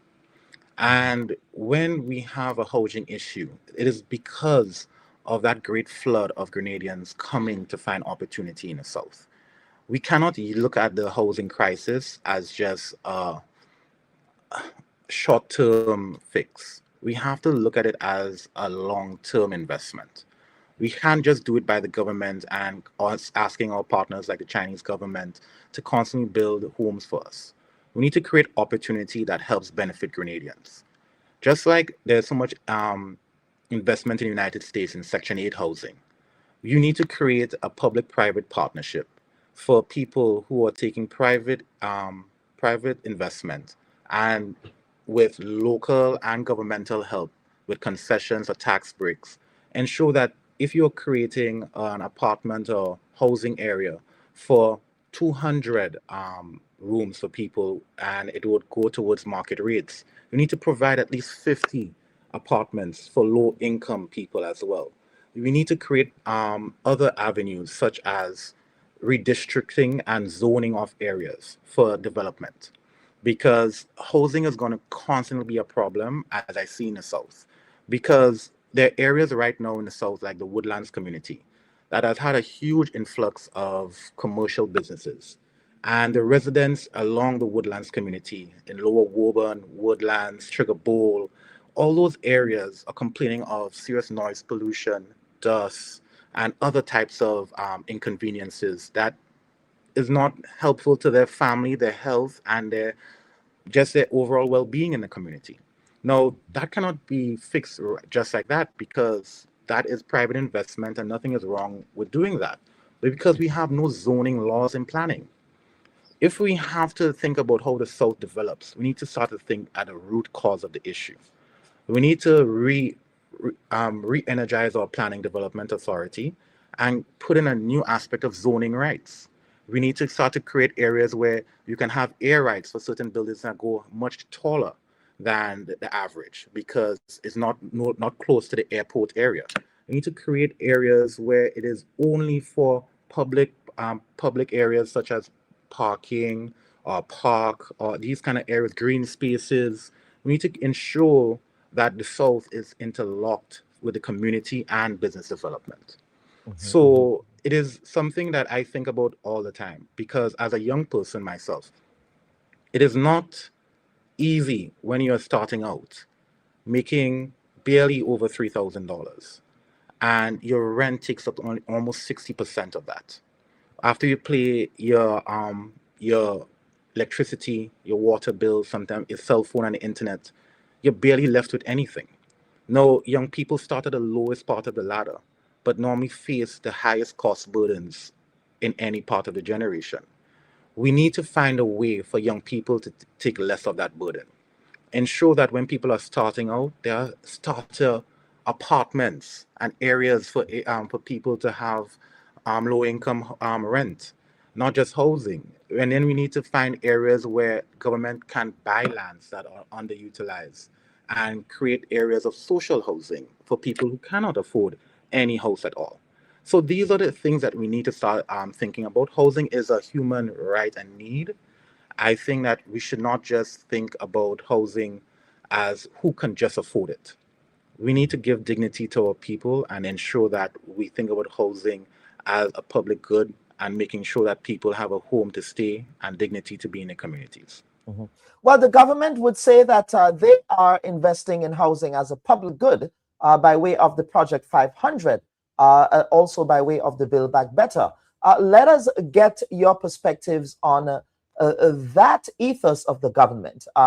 Do you see those two particular housing projects, Build Back Better and the Project 500, in addition to the Chinese housing that we see, as really public goods?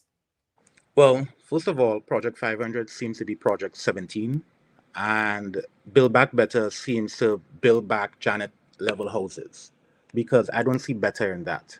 We're in a hurricane, not prone region, but we have hurricanes ever so often. Any of these Build Back Better homes can withstand a Hurricane 2 or 3 storm? I don't think so. So I don't see building back better as a proper slogan. I think if I were the MP, I would make sure that all homes that are building back better is being done with not blocks, but formwork. I'll make sure everybody in that Build Back Better is not having galvanized roof, but a concrete roof. So just in case if you want to add solar panels to it later on, you can. Also, that if a hurricane comes, you have basically a bunker so it could withstand most of the gale force winds. And that is the kind of Build Back Better approach I see. I don't see giving someone Janet houses as a Building Back Better program, because if a hurricane comes this year, most of these houses would be gone. And what happened to that capital the government just spent? How much was Project 500 and Build Back Better projects in terms of the cost to the taxpayer? I'm pretty sure we would think about close to over $50-60 million. Where is the longevity in that capital outlay? Can we say that these homes will be there for the next 20 years? I don't think so. So I all believe in housing. I see certain things in terms of what the government said was Project 500. I only see like 17 or 20 homes being displayed as mock-ups. I don't see these being given to communities all across Grenada in the hundreds, to see much less Project 100. It didn't even get to that far. They barely passed Project 50. So where is the impact? And all these things are very catchy slogans, very good social media presentations, but what is the impact to everyday Grenadians? And that is what my concern is. The impact you're looking at. You raised the point, and I do want to get to the Guankai issue, which again is a microcosm, I believe, of the issue that you just articulated here around improper land regulation. But you raised the issue of the Planning and Development Authority. And again, as I've said on multiple editorials on this show, going back to the inception of the Bubb Report, when Mr. Oliver Joseph was the MP for St. David, and when they were clearing land in Lassages to build the current Arranged Developments project up there, that the Planning and Development Authority under both administrations, whether it's the previous NNP administration or this administration, they are not engaging in best practices, they are not following the rules, and to me, they are not visionary. And the Planning and Development Authority, as all boards in Grenada, are all politically compromised, sir, in my view. And I hold on to that view, and I make no apology for that. And you reference land regulation and the work of Planning and Development Authority. How do you see, and since you brought it up, how do you see a reimagined Planning and Development Authority that will be able to do its work without political interference and without the dictates of some in the society where there is a double standard. So if you have, then you get a pass on a particular project, but if you don't, you are enforced. They kick you out, as we saw up in Guankai. So let's hear your thoughts on that, sir. To start, the Guankai issue is very concerning. I go to Guankai probably every 2 weeks to visit a friend there in a shop, and I see a lot of people in Guankai as the essence of what Grenadian drive and endurance is. These people come from sometimes very good homes all around, some in the countryside of the islands, the immigrants, the Grenadians, the young people, and they all are working, they're all striving to build something. There are people on Guankai Hill who has been there for 20 plus years with no land rights. So that is an issue. They build concrete homes upstairs, downstairs, and they have no land rights. Right. So I want you to acknowledge here, Mr. Diali, that this precedes this current administration, that this has been a systemic issue historically in Grenada. And to me, it should not be partisan. But please proceed. I got educated recently when I was visiting a business place, and he showed me a cadastral survey map of the country since 1801. And what he was trying to show me was that the only 2 spots on that cadastral survey with government owned was that area on Granatang area and what you consider the hill, the Guankai Hill. Those are the 2 places in the entire country that was really government owned. Everything was segmented off into estates and everything. He showed me that to tell me that Grenada is one of the unique Caribbean islands where the island is almost solely owned by the citizens. So there's a lot of lands that are being used as if it was public lands, but it's not. Now, to the Guankai issue, I would like to state foremost that I agree that people should have dignity and where they should have a place to live if the government can so do so. But I also want to protect our tourism look and identity. When I'm at the beach and I look up at the Guankai Hill, I do not want to see many homes just dotting the hill. It is not a good look for the community. But also, when people build on that hill, that is also the water concourse for many of the hotels at the bottom. When you do not have proper disposal of grey water, sewage, and other types of things on that hill, then where does it flow down to when it is a rainy season or when there's heavy rainfall? Money of that goes right down on the same tourists that we're paying to come into the island. The same drain that floods in Montrouge, all that comes down there. So when we think about urban development, we have to think about protecting some areas from development. Not every area should be used as a place to put houses just because there's trees and no one living there. So I think that we need to, as a planning development authority and as a country, start to look deeply in urban planning our communities better. We need to make sure that areas are designated for residential areas.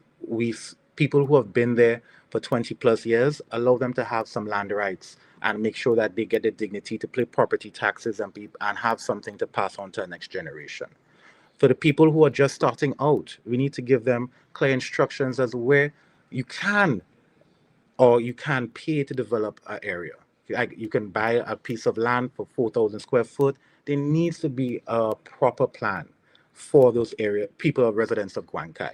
We can't just kick people out and with nowhere to go and then expect people to feel that their government and their people are working for them. So yes, I believe that we need to do more development on Guankai. I personally see Guankai as a future artery that goes to the airport. A lot of people do not know that from Montrouge connects through Guankai down to the airport. Now we have a lot of congestion on the main road to Grenada for people going to the airport. We need to create secondary routes. I would like to see that Guankai Road become a 2-lane road. I would like to see many businesses like shops and restaurants on the Guankai Hill be formed. I want to see the community become more vibrant. I want to see the community become what it should be, a next jewel of the South. When anybody goes on top Guankai and you go on top the hill of Guankai, one of the best views, best breeze, some of the best moonlights you can see up there. It's a beautiful community, and the people up there are wonderful. What I would like to do is ensure that development affects everyone in the community and not just a small few. And if we're creating a plan, we need to work closely with the Planning Development Authority to make sure that we are working on a historic basis and ensuring that the type of dignity and land rights we do is make sure it's legal and it's right for everyone. How would you assess because a lot of what you just articulated here, Mr. Diali, really is consistent with the government's approach around the Gwankai issue, with respect to ensuring that squatters are held accountable there, because again, you have identified the risks of the houses that were located where they were located. So you agree with the government's approach here. But in addition to that, the government also articulated by way of the Ministry of Agriculture land regularization that they're currently embarking on. So 2 parts of this question, sir. What would you have done differently to what the current administration did with respect to removing the residents, in the unauthorized residents who were located in the Gwankai area? What would you have done differently? And secondly, how would you rate and assess the government's approach with respect to land regularization for people who are, I don't necessarily like using the word squatters. I think that is a word that is not dignified, but people who are irregular land settlers in Grenada? Well, first of all, I think what I would do in the first instance to be different, Gwankai has an association, residents association. I would have called a meeting with them to basically tell them long in advance where the government is thinking about the development of the ridge.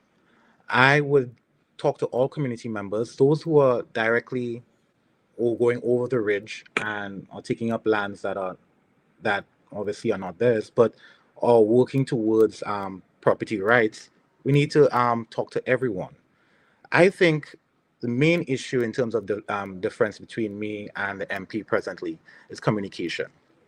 A lot of the people, residents in Gwankai, came one more afternoon and saw a paper stuck onto their house and telling them that they need to leave on this date.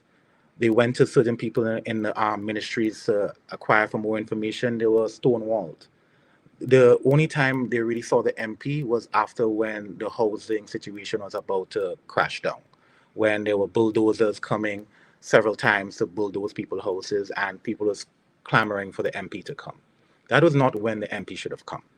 He should have been talking and consulting with residents for a year before this has actually happened. The people who are directly affected should have been given a secondary place to have moved their families to before any sort of bulldozer came. You need to allow people to have a transition and give them enough time to transition. So that would be the difference in how I would approach a matter. Yes, you're right, Kelon, that we do agree that I don't think that you can just do indiscriminate land development with any sort of lack of planning. I don't believe in that, and I think that laws should be respected, and I think that we do need to create better housing for people too. So it's a 50-50, and I think I would find a balance.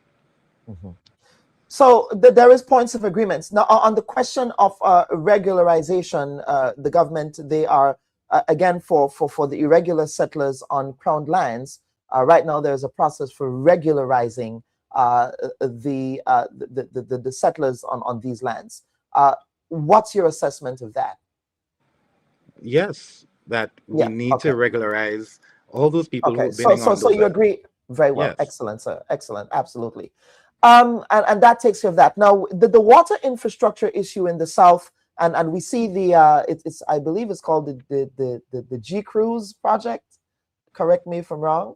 But history would recall that that currently is ongoing in the South. Let us talk about, with respect to water infrastructure in the South, historically, what the challenges were, and how do you see this particular G Cruise project really treating with water challenges? And the final part of that question is, how do you assess the process by which the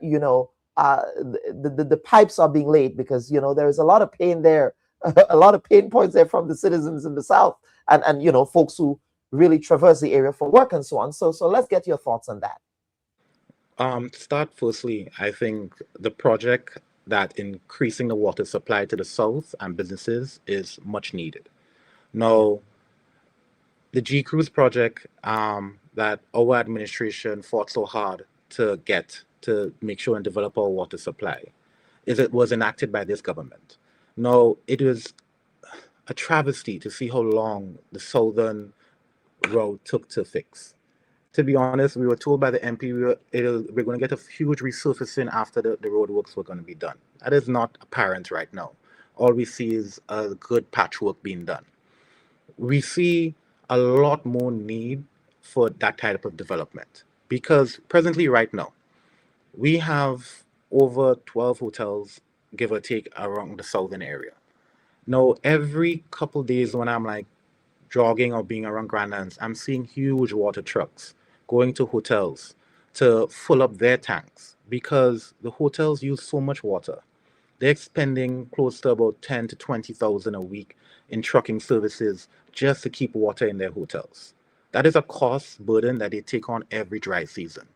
Now, some would say that the G Cruise project would help alleviate that, and I'm all for that because the more we help our businesses in the south, the better we help our communities. So water infrastructure is something that we constantly have to increase and do better. But I would like to make this point.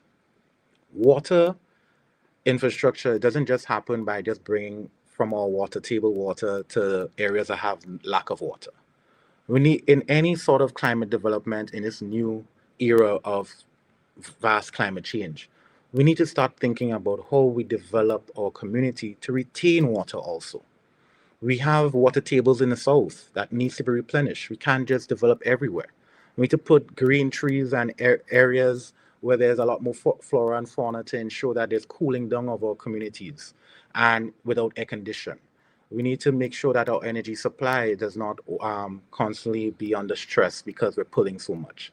So water infrastructure is a very major part of development, and I'm all for development in the south. So I am supportive of the G Cruise project, but I do believe that if it was done in a more efficient manner, businesses along the southern road, a lot of shops, bars, hotels, businesses who lost so much income in the year or so that this project has been going on, it can't be recovered right now. So the government needs to look at infrastructure projects as being more efficient for the people so that it can help the livelihoods of the people. And especially given that your MP, Mr. Williams, maybe that role may switch in the next election. Who knows?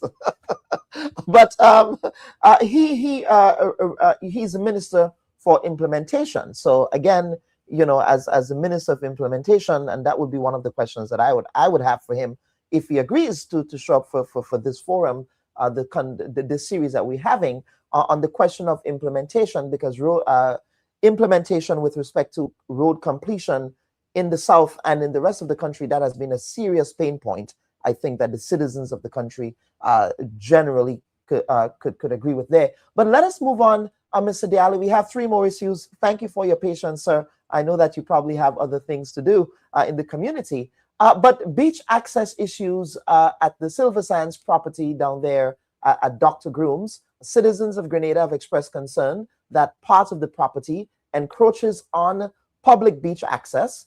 That public beach access was raised by previous aligned activists with the NDC when they were in opposition. But it's interesting that a lot of them now are quiet on this issue.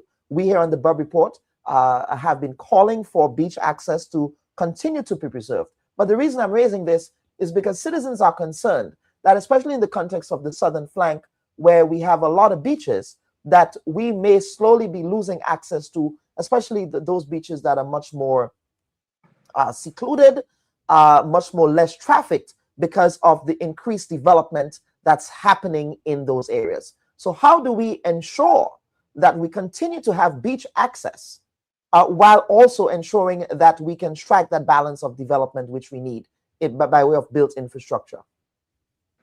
I just like to say one of the most beautiful things about Grenada is that we don't have any private beaches. The beach is a public utility that we all use and all enjoy. And that is in our laws. It is firmly there. Now, we need to enforce these laws from certain private interests. Now, the Silver Sands is one issue. There's other issues in Lansepine that are similar to that issue as well. Now, there's private developers who have a certain portion of the beach and think because their land borders the beach that they should just privatize the beach by putting rocks and gates and make sure that there's limited public access. No, I disagree with any private interest taking away public access to our beaches. I love to swim. I love to go diving when I was younger. And all these areas were open to the public, and it should be to this day. At same beach in Dr. Grooms that the communities has been talking about, I recently went there and took my dogs to the beach, and I'll be honest, it is unfortunate what I'm seeing. We really need to protect public beach access and ensure that private interests, even though you're coming to develop our island and bring in tourism dollars and revenue for our tax system, I do believe that you have to operate under the laws of the land. And the same respect you would give any country you develop, the same respect I would want to be shown in Grenada. So any private interests that are bordering a beach or encapsulates the entire beach should always be the first to ensure that there's proper public access to these beaches. So I'm one person who says that I would enforce access, public access to all our beaches in the south. It is an imperative of everyone living in Grenada to have access to their beaches, and no private interest should ever stop that. Mr. Diali, I wholeheartedly agree with you on that question.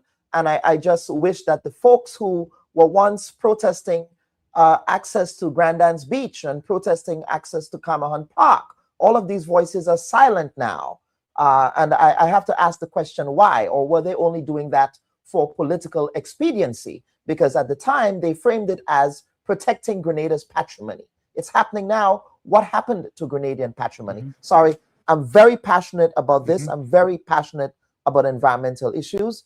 And it's something that, you know, as someone who studied climate change for my dissertation work, it is something that really bothers me that sometimes we do that. But Mr. Diali, let's get on to the final 2 points, and then we will have an opportunity for 4 questions relevant to this conversation, germane to this conversation from the audience. The final 2 questions, sir, one has to do with employment in the South, youth unemployment in the South.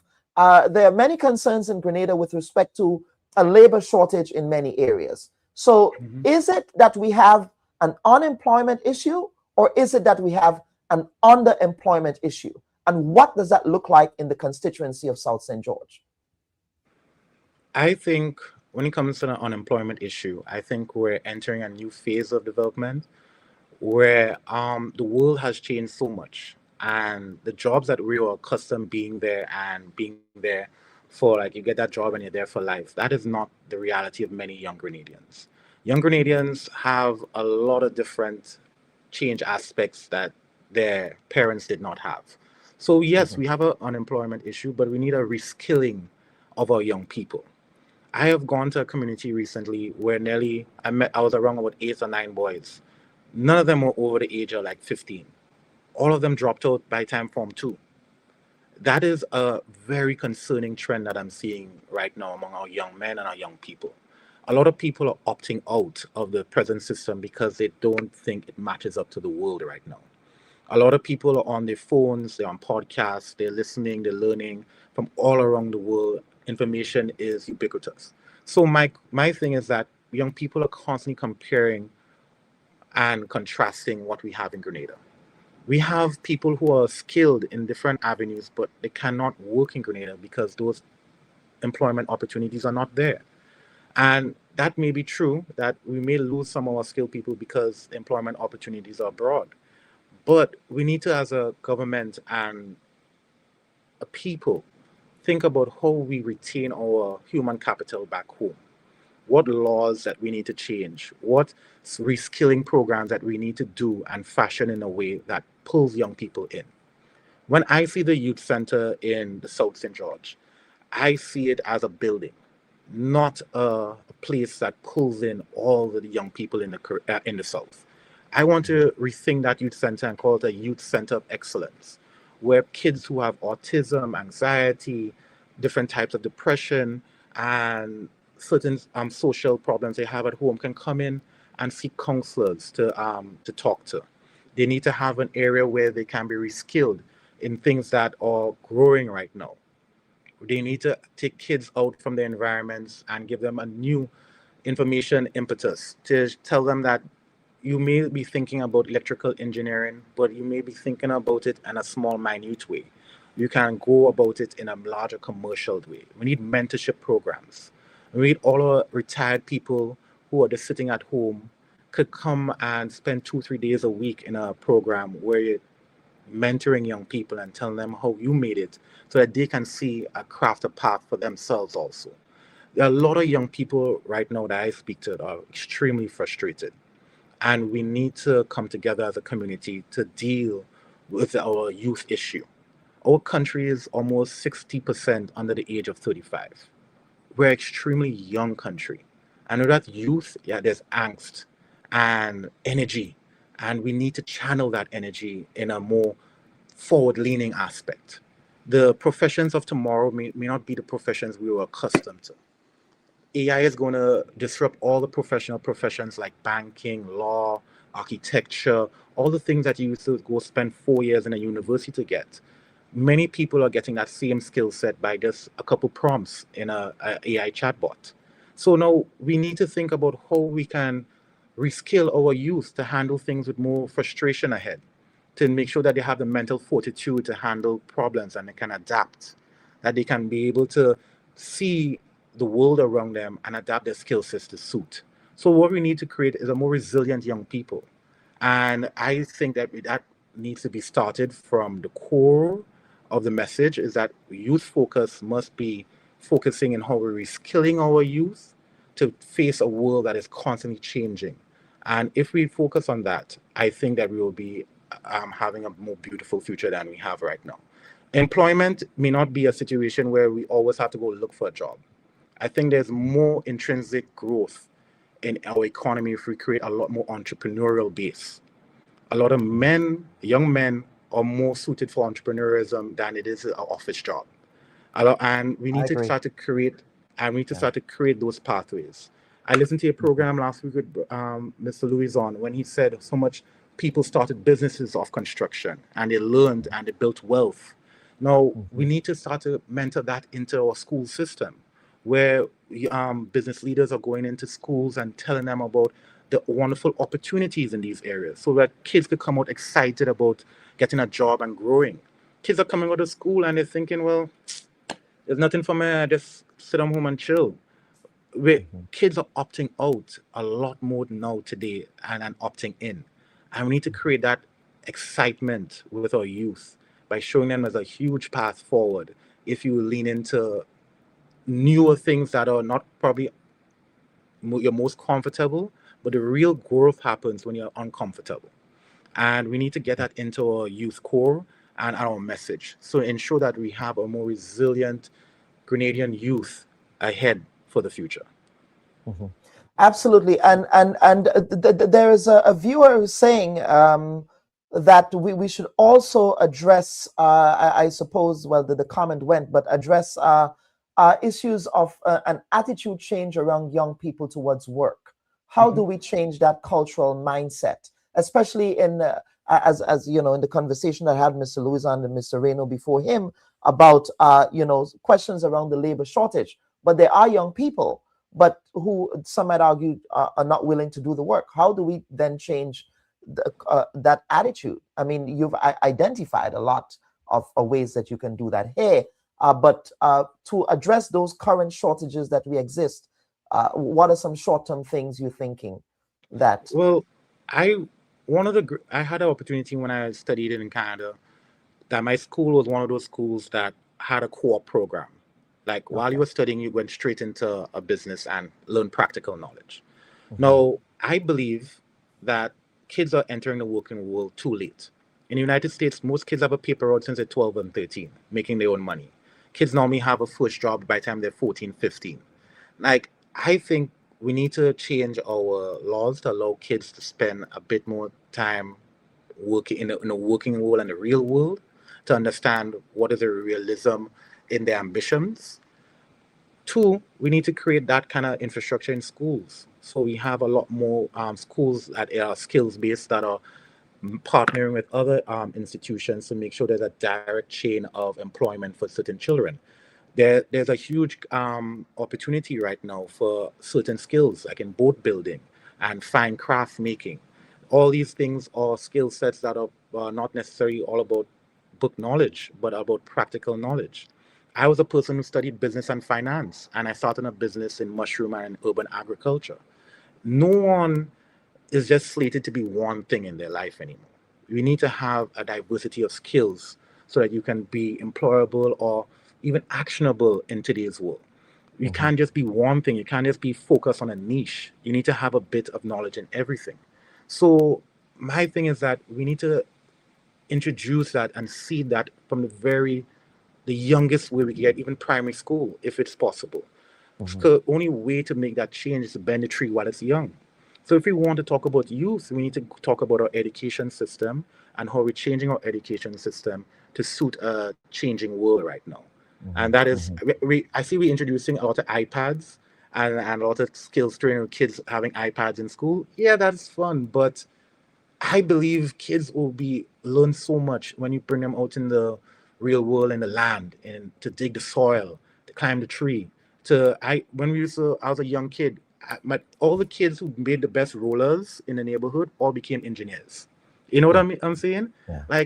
We need the practical skill to let kids find their own way of passion.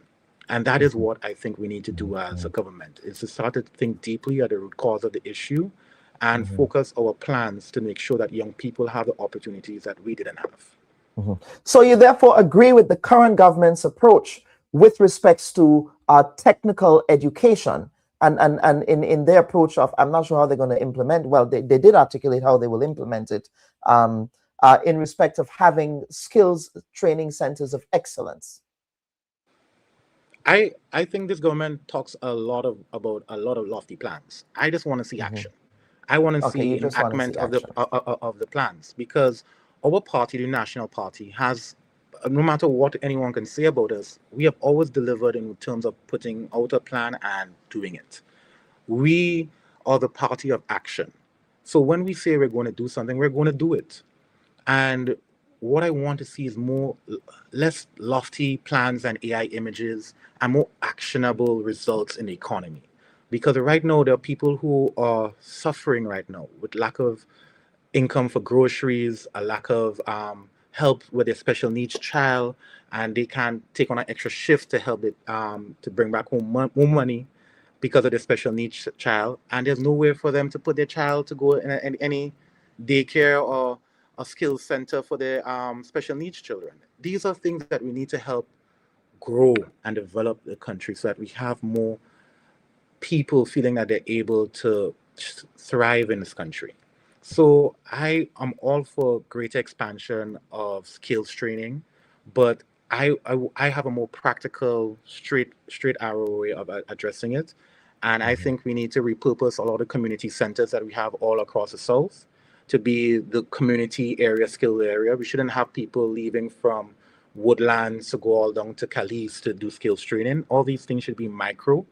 Every community within center, the community. Yeah, every community center should be a skills training center. It should be revamped to make sure that all the kids who are unemployed or lacking skills should be going to there on a daily basis. So these are the things that I see possible in the community. I don't want to see less growth. I want to see more growth. I want to see more development. And I want to see actual enacting of the things that we talk about. I'm tired of hearing of all this nice talk from the government and all the things that they're saying they're planning to do. Just do it. Like Nike says, just do it. Just get it done, yes. Yeah. And the reality is that I'm not seeing that from the MP nor this government. So let us get to viewer comments germane to this conversation. We want to stick to the South. One of the comments that we have here, Mr. Diali, I'm waiting to hear you say rainwater harvesting for the hotels and homes in the South. What say you? And this really speaks to, especially given the climatic conditions we are experiencing in Grenada. That is, Carriacou, nearly every home in Carriacou has a rainwater harvesting system. I think it should be a baseline for every new home being built that you should have a rainwater harvesting system and a way to have secondary like tanks or whatever to make sure that you have, in case of water shortage, there is some water available. In the hotels now, the hotels are a different animal. I've talked to many hotel owners. You can't tell a guest when to shut off the water.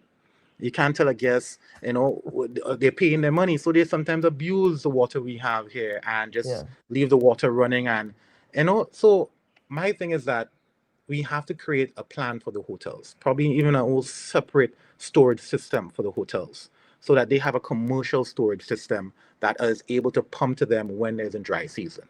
And you can create a special water rate for them, and that Nawasa can get the cost benefit off of that. Because the hotels are paying it right now in the trucking in of water. So if we create a commercial secondary system that supports the hotels on a commercial level, I am all for that growth.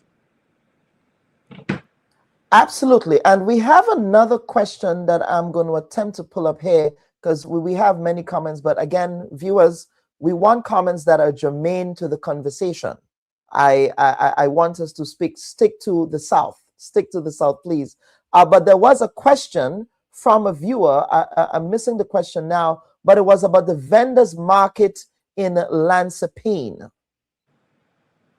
I didn't know that there was a vendors market in Lansepine. I'm not sure if the question was related to constructing a vendors market in Lansepine, but viewer, my sincere apologies. I totally missed that question there. I do apologize for that. All right, let's see. There was another question here, sir, about your exploits in the area. Oh yes, here it is, about your mushroom farming experience. But I'm not hearing you encourage young people to get into farming as a way of employment. I know you've spoken about your mushroom farming. So how then do you? I suppose I don't want to speak for the viewer, but I suspect is how then do you leverage, the way that I would reframe this? How do you leverage that experience into getting Grenadians to get into niche fields such as mushroom farming? First of all, I'm all for young people going into the agriculture space. I think that is the next area of great development. Food, water is one of the base needs of our people, and that will never change. In a very complicated global world right now, where we're not sure of consistency in international delivery of goods, we cannot always focus on importing our food. So I am one who always believes that we should encourage a lot more youth in urban agriculture. And I say urban agriculture because I don't believe in cutting down our beautiful mountain areas and lush forests for agriculture areas. I think we should start to rethink farming and make sure that we create a business district for farmers, where we can create a whole hydroponic center, where there are certain farmers who are, through either a marketing board or a government agency, coming in to do different types of farming. It could be farming in different types of berries, strawberries, different types of berries for the hotels. You could be doing, instead of just food, you could be doing edible flowers for hotels who garnish their meals with edible flowers. All these things are needed to increase our tourism, but we do not have it readily available. So I'm a huge advocate for development in urban agriculture and these things. But my problem as a farmer and an urban farmer was that the lack of support they have as a government for these new types of farming. When you listen to agriculture stuff, they talk about bringing in equipment and these kind of things. That's those old type of farming where a man have 4 acres and he toil in the soil with over 20, 30 people. That is not the new area of farming. We need types of regenerative farming, types of bespoke type of farming that creates a more diverse food economy for our country. So I love farming. I'm sorry I didn't get to speak about it more in this interview. Yeah. And I'm sorry that the person thought that I'm not encouraging youth in farming a lot more. When I tell people there's AI is going to change up a lot of the white collar jobs, I'm also telling people that it is because the what will be termed the blue collar jobs are actually where the money and the development and where the growth is going to be. They're in the States, all the plumbers are becoming multimillionaires because they're selling companies to private equity. Because that's the one area where AI and these things cannot disrupt. So we need to follow the same. We need to ensure that our young people have the skills to grow our country in a very turbulent world. And that starts with food and water sources.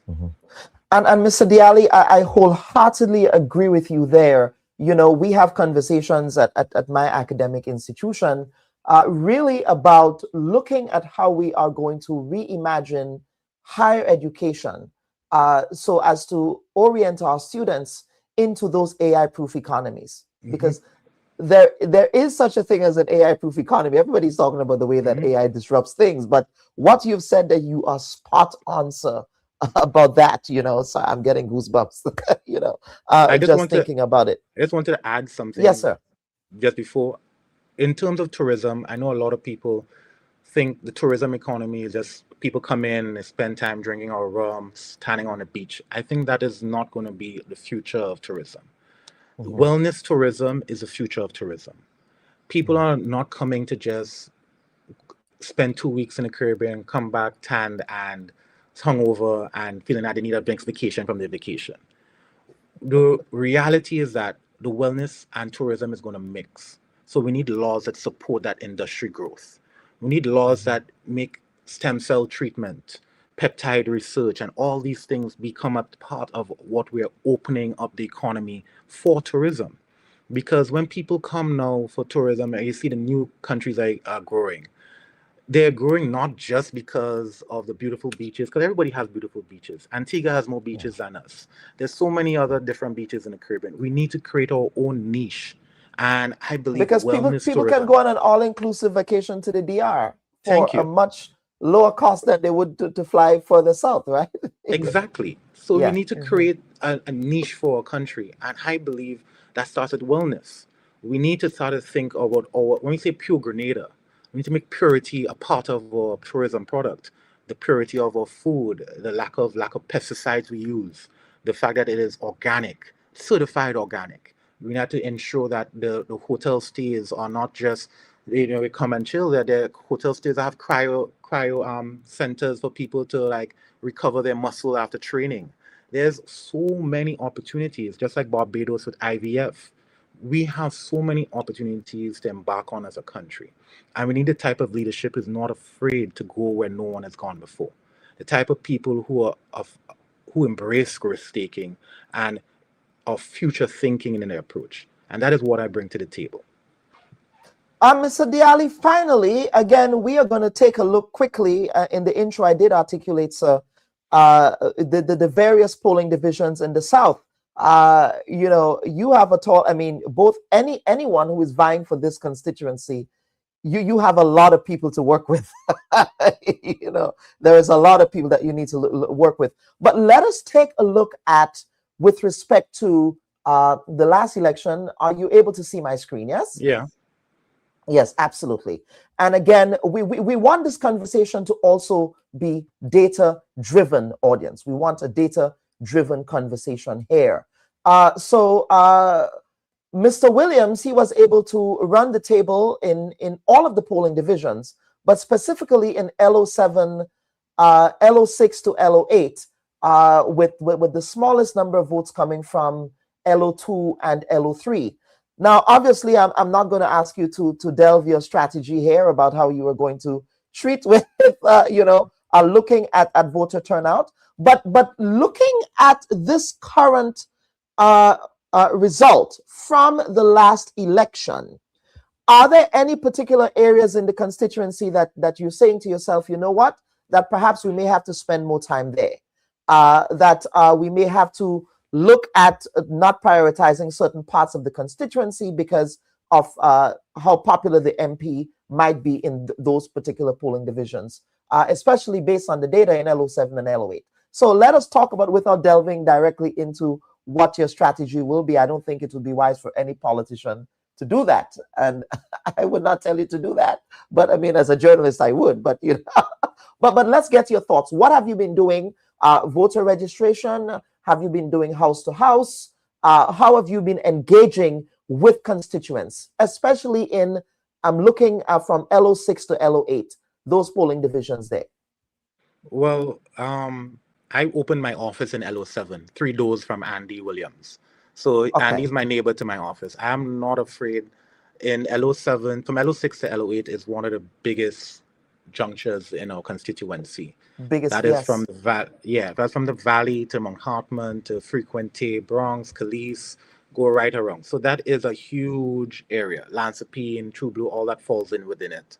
So yes, that is a huge amount of people, and it is a tall task to say I can meet everybody, but I am engaged on all levels of the political spectrum, house to house. I'm starting to do village meetings very soon. So when I see these numbers, I worked with Cox in his last campaign. So those numbers, I know them at the back of my heart. And I've studied all the numbers on every scenario, and I'm excited. Let's just put it that way. I'm excited to put forward my plan and my vision for the constituency against the present MPs, because I do not think popularity is going to win the next election. I think people are thirsty and hungry for solid ideas and a vision that they can see, they can get behind, and can bring a greater benefit to the livelihoods of themselves and their families. So I don't think just cheap politics and popularity is going to win the next election. The substance and the substantive issues are going to win the next election. And as much as I see the numbers, I am very much excited to go to every one of those NDC votes and ask for their vote. And go for people who have never voted before and ask for their vote. I think the proposal that we're coming with this election as a party and myself as a candidate, I think we're coming with a very strong proposal for the Grenadian people to get behind. The New National Party has spent the time to go back to the drawing board and looked at what worked for us and what didn't work. And we're coming back more energized and more forward thinking than ever. We're coming for everything this time. We're coming for all the constituencies. We're coming with the plans that the people want to hear. And the people already know we're the party that delivers for the Grenadian people. So I'm extremely excited for this upcoming election. And despite how the numbers may look, I would tell everyone that we are coming to a house near you. And I'm willing to come to everyone in the South and have a conversation of how we move the South forward. I'm not afraid of any hard conversation. I'm not afraid of any combative situation. I'm not afraid of any neighborhood or any part of the South I'm not willing to go. I am a man of the South because I grew up in this neighborhood. I see the potential. I see what we have let fall away. And I want to live in a community where I can hold my head high, that we have pushed the baton to much higher heights for the next generation. What Gary did for the South, I want to push it to the next level. And that is what I see for the South. The South is a bastion of economic activity, and it will become a greater shining light for the Grenadian people when I'm elected as a new MP.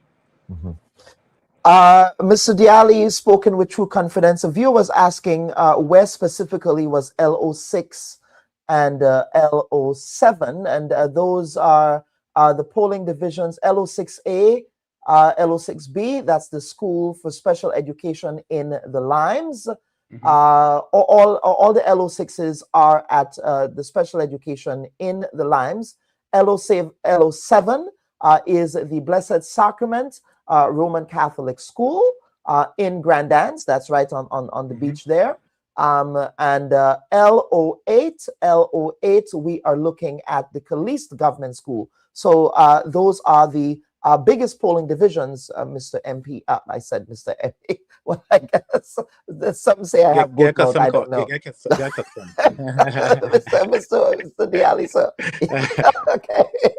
Okay, sir. So again, thank you, sir. Is there anything in this conversation, sir, that we did not raise that you want to do as we close this segment? I would just like to thank you for the honor and privilege of spending this time this morning to chat with you and your audience. I a candidate for the South St. George, but I'm a Grenadian first. I want the best for everyone in my country. I am putting myself forward for politics, not because I wanted to become a politician. I was just tired complaining, and I wanted to be a part of the conversation of change. I think many young people all across Grenada is bored of the old subject matter of politics before. I think we're hungry for a new brand of politics where we are pushing Grenadians further than before. We are constantly looking at how we can better the party and myself as a candidate for the South St. George. I'm constantly looking at new ideas and refining the ideas of past to make sure that we have the best version of the South for all the people living in the South. I can't wait to meet every member of my community. I can't wait to meet every member of the greater community of Grenadians in the diaspora and all across the country. I want to say that we have a bright future ahead of us, despite no matter how turbulent it looks. I think Grenada has a great amount of potential, and I am stepping forth in this political arena to fight for my Grenadians on both sides of the aisle. But I'm here to fight for my Grenadian people. We have one final question. Again, it is not germane to the South constituency, but it is germane to voting. From this viewer, he's asking about Grenadians, citizens coming in from the diaspora to vote in the next election. I would like to know his views. Again, the law is very clear on that. You have to be ordinarily resident in Grenada. You have to meet particular qualifications in order to vote, particular residency qualifications. Again, the law does not say that you can just randomly fly into Grenada, register to vote for the purposes of voting, and then leave after that. The law is very clear about that. So, I'm not, Mr. Diali, just your thoughts. And again, part of that question, I think, should also be as the diaspora, as the 16th constituency. I think there needs to be a conversation there. But my whole my thought process on this, and again, folks can fight me if they want. I've gotten cussed out every week. I get cussed out on this platform, but it is what it is by some folks. In the context of the United States, for example, in the context of larger industrialized countries like Canada, citizens abroad are able to vote in presidential elections. They're able to exercise influence in presidential elections. I do think that there needs to be a broader conversation around that in the context of Grenadians in the diaspora being able to contribute to national development. But I personally believe that the formula should be such that I don't want to call it a poll tax, but the formula should be such that if you are actively involved in Grenadian life in some way, that you should be able to contribute. But I want to get your thoughts on that question. As you stated before, as a 16th constituency and voting. Well, there are figures that suggest that there are more people out in the diaspora than in Grenada right now. Right. Now, yes. The lived reality of many Grenadians has to be the profound guiding light of where on the type of politics we choose, because you could be living abroad in the diaspora and do not understand the lived reality of many in Grenada. I think it's more of the diaspora to ask questions than telling what we're not doing right and what we're supposed to do. Correct, because we don't live in Grenada 365. We come on vacation, we take pictures on Grandans Beach. Mind you, some Grenadians in the diaspora, sir, with respect, have investments in Grenada. They have Grenadians who are paying taxes in the diaspora, who have their homes, who I think should have the right to vote because they are contributing and they spend a lot of time in the country. But I'm referencing those who go home for 2 weeks, go carnival with I was about to say Bamsi outside anyhow, but this is a respectable conversation. I'm so sorry. But the point is, they come home for 2 weeks and then that's it. So I think that there has to be a formula. So if you are a Grenadian diasporan who are contributing to Grenada, I think you should vote. If you're somebody who you just come to Grenada in 2 weeks to jump up in Juve, I don't think you should have the same rights as those who are contributing. Just my 2 cents. Yeah, I believe the laws are clear, but I would tell anybody in the diaspora it's better to ask questions about the lived reality of Grenadians than to tell them what their lived reality is. So I think a lot more people should come off Facebook and come into Grenada and spend longer periods of time to understand what it is like to live in Grenada, so you can have a contextual reality. So yeah, I have no problem. Diaspora Grenadians not just help with coming back and doing business here, but a lot of them remunerate a lot of their income to their families for their children still living here, and that helps move our economy. So I'm not a person who is opposed with the diaspora and having certain rights for them, but I do believe that it should not be a disconnect between diaspora and their lived reality and the Grenadian lived reality. So that is my views on the matter. Yeah, I wholeheartedly agree with you. But just because the reality is, Mr. Diali, both parties, off the record, both parties, and you know, your party may not admit that, but both parties, you know, their support groups mobilize folks to go down to Grenada. Those, again, those who have ordinarily resident and can prove they are, to mobilize them to go vote. But again, that's why it's important to be vigilant with checking the voters list, and I suspect your party would be doing that work. I'm not a politician. I wouldn't tell you what to do. But Mr. Diali, we have exhausted time with you, so thank you for being our inaugural guest here for this series on conversations with the candidates on the road to the polls. Thank you again, sir. It was my pleasure, Kelon, and I can't wait to do it again, hopefully with the MP at present. Yes, absolutely. We are calling on MP Williams.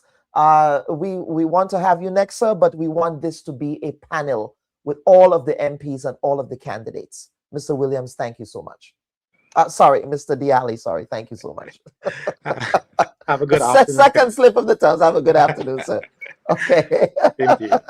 Absolutely, sir. Viewers and listeners, that was our very first installment of conversations with the candidates on the road to the polls in the Grenada election. As I articulated in the intro to this segment, today begins this process where we will have a series with all of the candidates.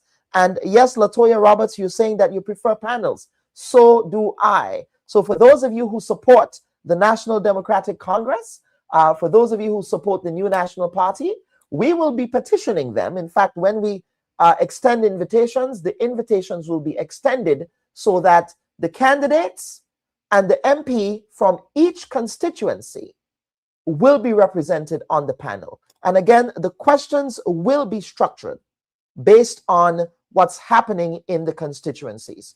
And so we do hope and we do trust that all political parties in Grenada, the three main political parties, the DPM, the New National Party, and the National Democratic Congress, that their caretakers and their MPs and their candidates will avail themselves of this opportunity to speak to their constituents on the Bubb Report. This is not something that this is not a VAPS or a VOOPS for us. We will be doing the research in all 15 constituencies to speak to the issues affecting the constituencies so that the MPs can also give an account of their stewardship in those constituencies as well. In addition to that, as we did in the previous, the lead up to the previous election in Grenada, we called for there to be a national debate between the leaders. We will be making a similar call and we'll be extending invitations once the election is called for there to be a national debate hosted by your humble servant on behalf of you, the citizens of Grenada. My constituency are the people of Grenada, irrespective of your political views. And so we do want to take this opportunity to thank again Mr. Diali and thank everyone, you know, on the background who assisted us in coming up with the particular questions. And to help us frame this, we're going to be using folks who are neutral on the ground, really, to assist us with this process. So again, for those of you who and we do intend, folks, for that debate to be held either at the Grenada Trade Center at the St. George University. We have the template and we can pull this off. The Bubb Report can pull this off. So again, we want to thank you and for your participation in this program today, Mr. Diali, and for your audience viewers, your participation as well. So folks, we do have one final segment, and that will be a segment on men's mental health with a specific focus on suicide. That conversation was recorded earlier, but we know that we went over time, but it would still be important for us to air that conversation. Now, next week on the Bubb Report, we intend to have Prime Minister, the Honorable Deacon Mitchell, on the platform. Again, he will be the second guest with respect to issues of the constituency of St. David that we will be addressing, in addition to national issues. That conversation next week with Prime Minister, the Honorable Deacon Mitchell. And what we want to do, folks, is to take a quick break, and we'll be back for the final segment of the Bubb Report. Please stand by for that. Hi, everyone. The Bubb Report is committed to being fearless, balanced, and independent, bringing you the stories that matter most without compromise. Now do us a favor. Remember to like this video and subscribe to our channel. Hit the bell so you never miss an update. You can also watch us on GBN TV every Wednesday at 5 p.m. Catch us on WPG10 television every Sunday at 8 p.m. And folks, welcome back to this journalism free from bias and influence. And together, we can make sure every voice is heard and every fact is verified. Thanks for watching. Should your loved ones pass on, they deserve to be treated with dignity. And at S.A. Johnson Funeral Home, we can provide you with that service. We can take you every step of the way during your sorrowful moments. When that need arises, call S.A. Johnson Funeral Home at 347-777-9797. That's 347-777-9797. S.A. Johnson Funeral Home is a Caribbean family-owned funeral home here in Brooklyn, providing funeral services, but in a dignified way. From cremation to burial to the repatriation of your loved ones, you don't have to go through the hassle, as we provide exceptional service that allows you to mourn and heal peacefully. For more information, visit our website, www.sajohnsonfuneral.org. Send us an email at sajfuneral@aol.com or call 347-777-9797. S.A. Johnson Funeral Home, because you deserve to be treated with dignity. Edition of the Bubb Report, and we thank you for staying with us. You know, here on the program, we always make the point that we always do not chase the shiny objects, but sometimes we also delve into some very important stories that may not necessarily make a viral moment, but they are important nonetheless. And this next conversation we're about to have is a very, very critical and important conversation, as we are observing a mental health month. It's a Male Mental Health Month. The month of June is dedicated as Male Mental Health Month. Now, every June, the world observes Men's Mental Health Awareness Month, which is a time to shine a light on the often silent struggles that men face in their emotional and psychological well-being. Behind the masks of strength and stoicism, many men suffer in silence, afraid or unsure how to ask for help. Globally, 1 in 8 men report experiencing symptoms of mental health issues, compared to 1 in 5 women. According to the World Health Organization, suicide remains a leading cause of death among men, with more than twice as many males dying by suicide as females. Now, suicide rates are steadily rising, particularly among males aged 25 to 44, accounting for nearly 80% of suicides reported. Men are also more likely to use harmful coping mechanisms such as substance abuse and aggression rather than seeking therapeutic support. This data set are not only numbers, they are fathers, brothers, sons, and friends. And behind every data set is a story that could be changed with timely support and compassion. And here to make sense of this very pressing issue of men's mental health, and specific to the crisis of suicides in Grenada and the Caribbean, are Dr. Khalid Courtney. He's a physician by training, but he's also a mental health advocate as well, and is the founder of ReasonWorks Advocacy. We also have Mr. Jaron Bristol, who is a mental health advocate in Grenada.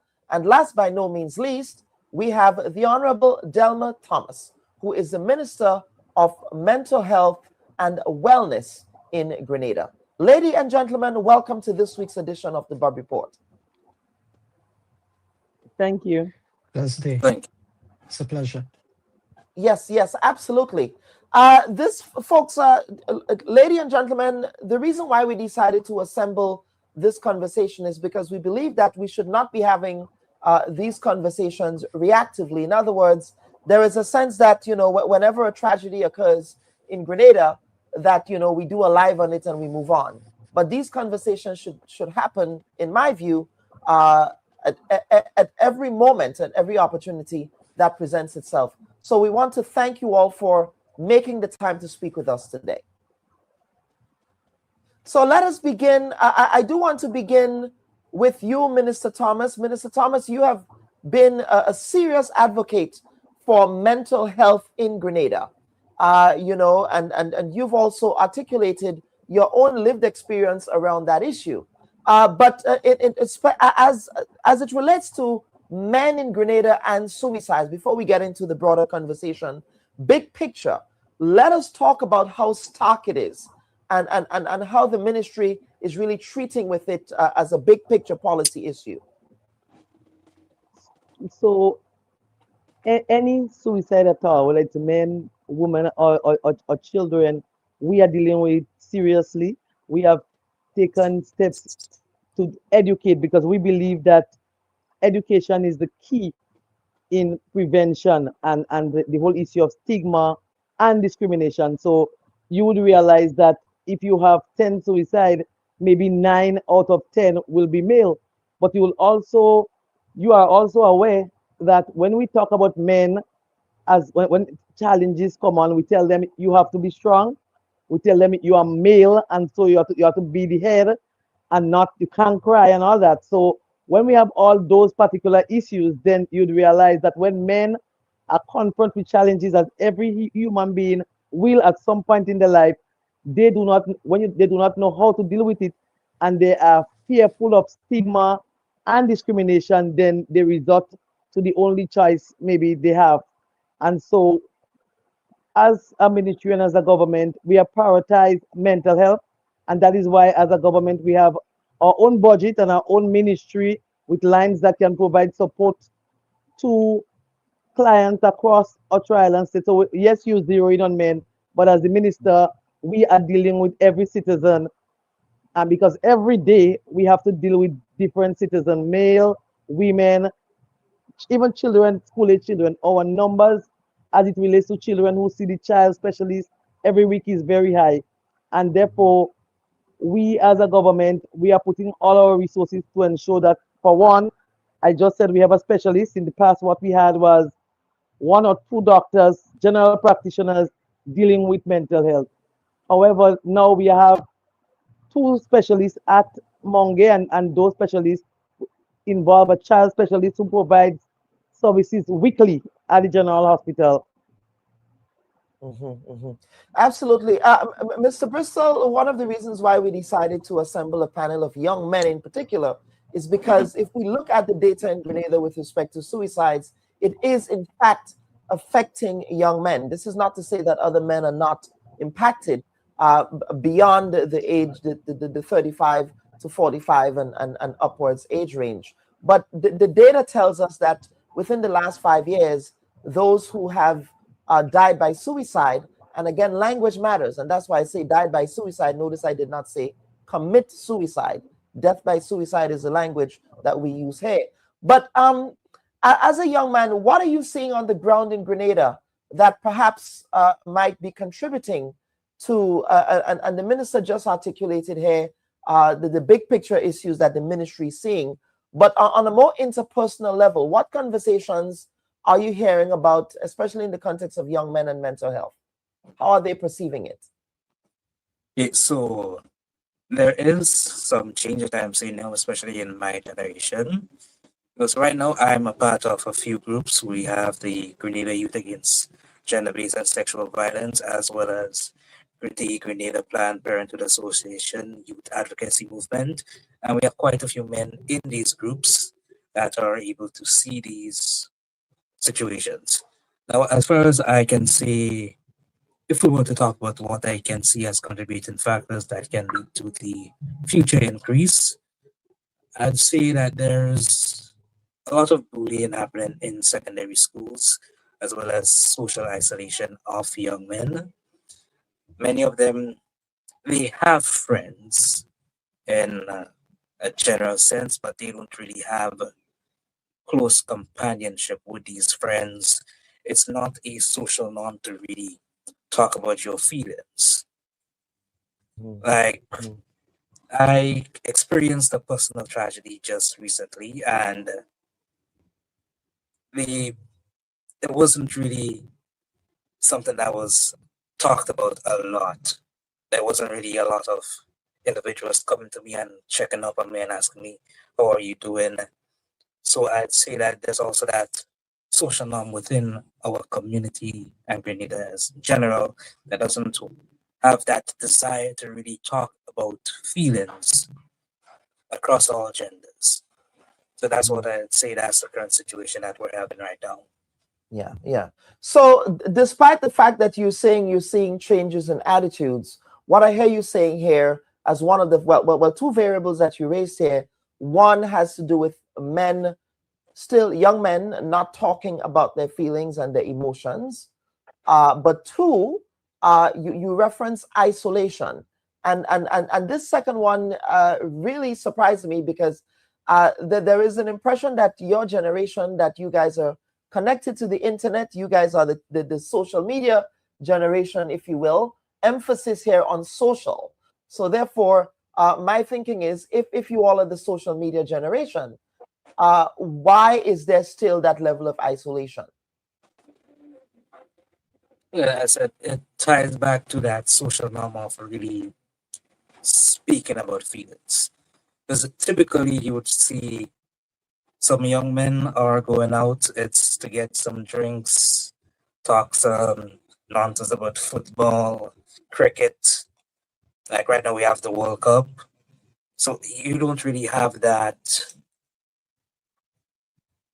general social norm of really talking about feelings specifically. So many young men, they are still isolated, even though we have these tools that can be used to really connect with others, because we do not grow up in an environment that encourages you to express yourself, talk about your feelings, that it's okay to begin a topic that you know at the end, there's like a 90% chance you're going to cry in front of your brothers. We don't really have that norm at the back of our heads that we should go ahead and do this. So even though we have all these tools, we don't really have that mindset within our Caribbean to utilize them to its fullest extent. And folks, we are also joined by Dr. Khalid Courtney. Now, before we get into the conversation on mental health, for those who may or may not know, especially for this audience, many in this audience would know Dr. Courtney's father. He's a very famous Grenadian. So Dr. Courtney, tell us who your father is. For those, I want folks to be surprised. I want you to do the introduction, because there are some folks who watch the show who would know who your father was. Yes, so I'm the proud son of Dr. Winston Thomas. He would have dedicated a lot of his life to service. He he was a very selfless physician, and he put service above all else. And he was known for his humility and kindness, both qualities which I carry myself with even today. And you also studied in Cuba. Yes, I did. And how was that experience? Because you followed in your father's footsteps by also studying in Cuba. Yes, it was, to be honest with you, it was his dream. He really wanted me to pursue studies in Cuba, and it was until I would have concluded that I was truly grateful, because that experience built a level of resilience like no other. Because the experience, the things that you have to endure, as many would know, it's rough. It's a lot. But let us get into the conversation on mental health here, especially in the context of men's mental health, and with the specific focus on suicide. That's what we're dealing with here today, Doc. And one of the things that Mr. Bristol mentioned was the whole idea that that there even though attitudes around mental health are changing, there are many stigmas that are still deeply embedded into society. So much so that men are isolated, one, socially isolated, one, and two, they're still reluctant to really, for want of a better words, be vulnerable with their emotions. Let's talk about that. Yes. Well, to start, I would have just wrapped up with the Youth World Summit here in Paris. So I'm presently here, and one of the topics that was in discussion was masculinity. And when we look at the fact that within society, masculinity is a term that you would have, be affixed. The description, its definition would be affixed to an individual, to a male, based on the cultural context. Oftentimes, that's what we would see. So in terms of a universal definition, there isn't per se. But what happens, therefore, is that we affix that role, that man that has to be strong, that shouldn't share his or express his emotions. And the problem with that is that if a man isn't able to express his emotions, express what it is that he's feeling, identify what it is that he's feeling, how would he be able, therefore, to express to others so that they can understand him better and better be able to assist? And if we, not just that, but here in not just in Grenada, but throughout the Caribbean, we say that, okay, we have to be resilient. We say that we have to be emotionally strong, but we don't teach others how to do that. And that is a large part of why I do what I do as an identity and regulation strategist, because I believe that through regulation, which is basically being able to pause, process, and adapt to your surroundings, to what's going on within you, being able to identify those things, it really makes a difference in terms of your reaction. It really makes a difference in terms of how well you're able to lead, because regulation is necessary for emotional intelligence, which is necessary for developing responsible leadership. So if all we do is react and we don't allow persons to pause and to process what they're feeling, then really what's happening is that the gap between the stimulus and the response is where their identity lives. And if all you do is react, if society tells them to act in a particular way, to be this way, this is how a man is supposed to be, how would they truly know themselves? And that's what's happening with a lot of our youth, right? And if they're not able to express themselves, if they're not able to feel understood, then there would be that is when you would have an increase in the suicidal rates. And because what's going to keep happening is that they are going to keep bottling everything up. And I'm speaking from a place of experience. I'm speaking from a place where during my time in Cuba, I went through a lot of anxiety. I went through a lot of depression. It was a lot. But one of the things that kept me going was the fact that I had that goal in mind, and also the fact that my dad, that was something that that achievement is something that he really wanted for me, right? So I knew that every choice that I made, it would lead, and it had to favor that. It had to lead to me achieving that. that kept me going. But for others, they don't have that sort of willpower. They don't have that sort of support. They don't have that sort of motivation. And what's going on is that the bridge between life and stress is regulation, or how well you are able to pause, how well you are able to adapt, how well you are able to process what's going on. And if all you do is react, then you're going to see that accumulation. You're going to see things getting bottled up, and you're going to have conflict, because a lot of the issues that we have within our society is the fact that persons aren't able to pause and truly understand what it is being said. They are just reacting. They're very reactive.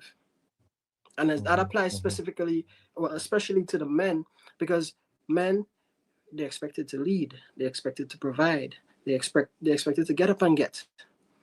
And at some point, they're doing this because they're expected to do that, but they want to at times feel appreciated for what they do, and not just that, but feel understood, and it's not have that affixed to them, right? And that's why we say masculinity. When we define that, we have to be careful about that, because, and it was a very big topic here at the summit, because throughout the world, that is something that we see constantly.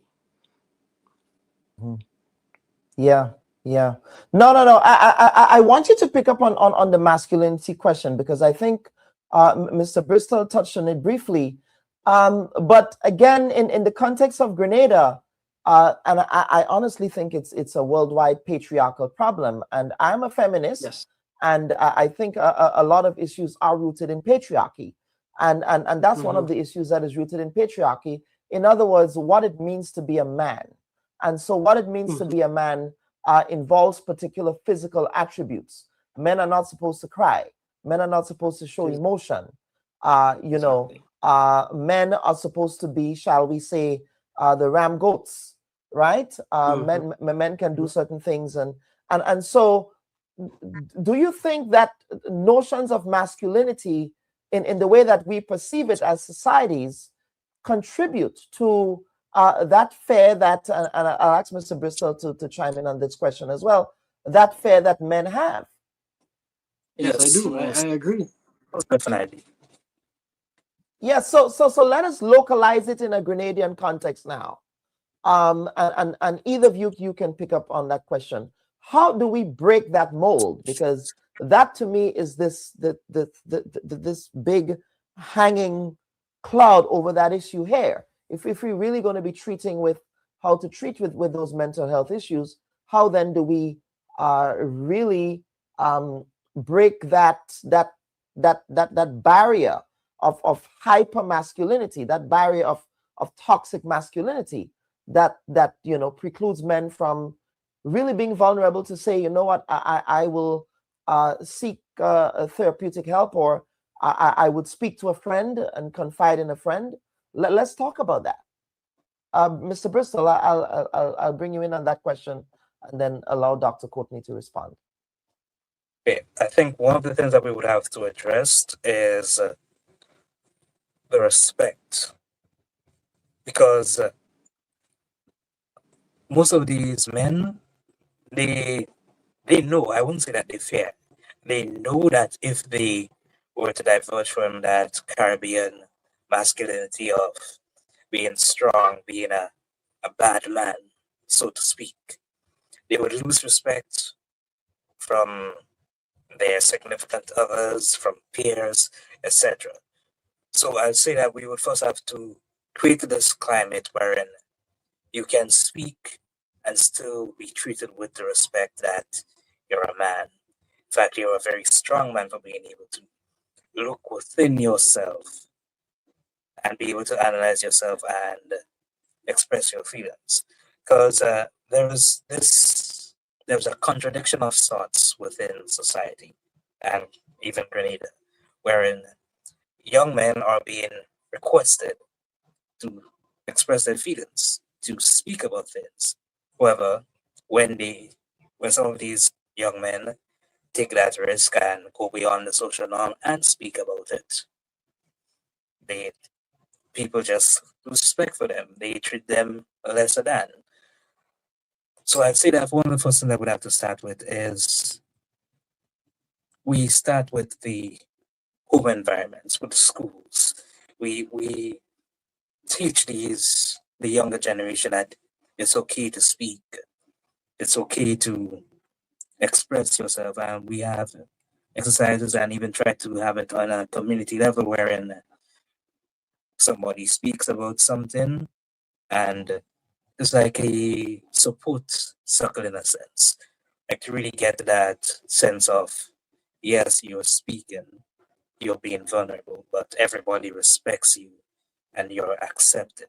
Because that's also it. Respect and acceptance also then comes into play, wherein if you diverge from that pursued masculinity, you are also not accepted within society.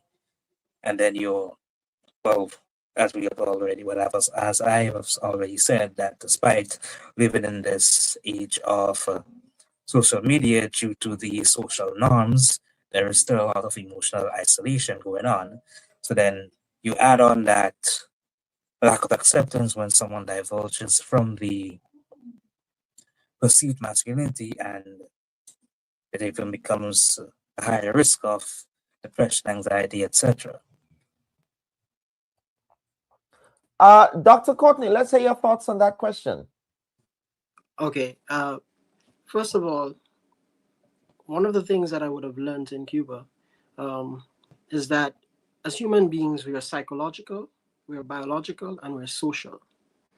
And when you neglect the psychological, that's in terms of the component of health, when you neglect the psychological, then you're going to see issues with the biological and with the social. All right. And this is what we're seeing. So we have to understand that these things are important. It is important to have conversations about that. It is okay for men to speak and to express themselves, express their emotions, because what we're going to keep having are biological issues and societal issues, right? And a large part of why I believe regulation is so important, because when I teach someone how to regulate, then that means they're less stressed, meaning that also there would be less buildup of cortisol, the stress hormone, and there would be less likelihood of inflammation or chronic disease. And this applies not just to the biological, but it eventually spills over into the societal, because as I said, the bridge between life and stress is regulation. You have to be able to pause, to process, and to adapt, especially as men. Not just that, but secondly, we speak about leadership. And if we expect men to lead and to be masculine, that's the definition that we have fixed, but that's what we would have fixed them. But I don't believe that, because being a leader, a responsible leader, means that you have to have emotional intelligence. You have to be able to know, to describe what it is that you're feeling. You have to be able to pause and to process. I've had sessions with young men, and I've said to them, the most powerful person in the room is not the person who is loudest or the most disrespectful, but the person who is able to pause, the person who's able to truly process what it is that that they're experiencing, so that they can take the right action going forward. Because sometimes individuals, and I say that life is about choices. Life is about choices. And if you keep affixing these roles, if you keep saying that, men have to be strong, men have to, and you don't give them, each man, the opportunity to speak, to express himself, then you're going to continue to have the same issues. Absolutely. Let us also talk about the stigma that exists in the context of Grenadian and Caribbean society around coming forward to seek mental health help. Because one, there are two factors here. The first one is that there is a religious factor here, with all due respect. There are some folks who would say, why are you going to see a therapist? Why don't you just pray about it, right? And this is not to dismiss anybody who delves into prayer and who believes in the power of prayer for things, but there is just perception of stigma against coming forward for help, one. And two, you also have the question of, in the context of Grenada, a lack of confidentiality, right? So Jaron, I want you to pick up on that as a cultural issue. Is that Has that percolated into your generation as well? Perceptions of coming forward to seek mental and emotional support, psychological support? Okay, well, for my generation, I'll say that a lot of the negative effects of the religions that exist, especially within Grenada, it's visible because in my church, there used to be a lot of people around my age, like when I was in my early teens around there, they were there and then they experienced a lot of, let's say it, friction with the older generation, and then they decided that the church community was not that accepting, and some of them switched to other religions. Some of them just gave up on religion entirely. And I'll say that there is a somewhat fundamental misconception within most religions, because when you consider the foundation of these all religions is togetherness. You are coming together to worship whichever or god or gods in some cases, and to fellowship. And that means togetherness, acceptance, etc. And when it comes to the second part, can you repeat that for me one more time, please? Yes, the second part has to do with, okay, when young men come forward, the question of confidentiality or lack thereof. There is a perception among some people that there is no confidentiality in Grenada, that, you know, you confide in someone and next minute your business is on Anna Augustine page. I use that in jest, but, you know, I use that as an extreme example, but, you know, that you will become the subject of the next village gossip. That is somewhat true. Because let's consider this. Even if we were to make a center where individuals can go in and speak to licensed therapists, Grenada is such a small place that somebody at some point will see you heading into that building. Or somebody at some point will have heard something. That it doesn't even have to be somebody directly talks about your business. It's just the main fact that everybody knows somebody. Your business will somewhat be out there in some way, where even though somebody might see you being somewhat withdrawn and might talk to somebody else, and eventually people can choose, because that's the thing. Despite the fact that we don't openly encourage these conversations, we still do possess the emotional intelligence to be able to analyze and figure out when someone might be going through something, but we don't have that social norm that we should speak about it. So yeah, so there isn't that much of a confidentiality when it comes to things, because somebody's gonna see you, somebody's gonna hear something. So that's why we really need to work on that community mindset of it's okay, you should still be respectful of someone even if they're going through something, etc. Dr. Courtney, let's please pick up on that. And of course, you are in medicine and you know the importance of confidentiality, you know, but that is a challenge.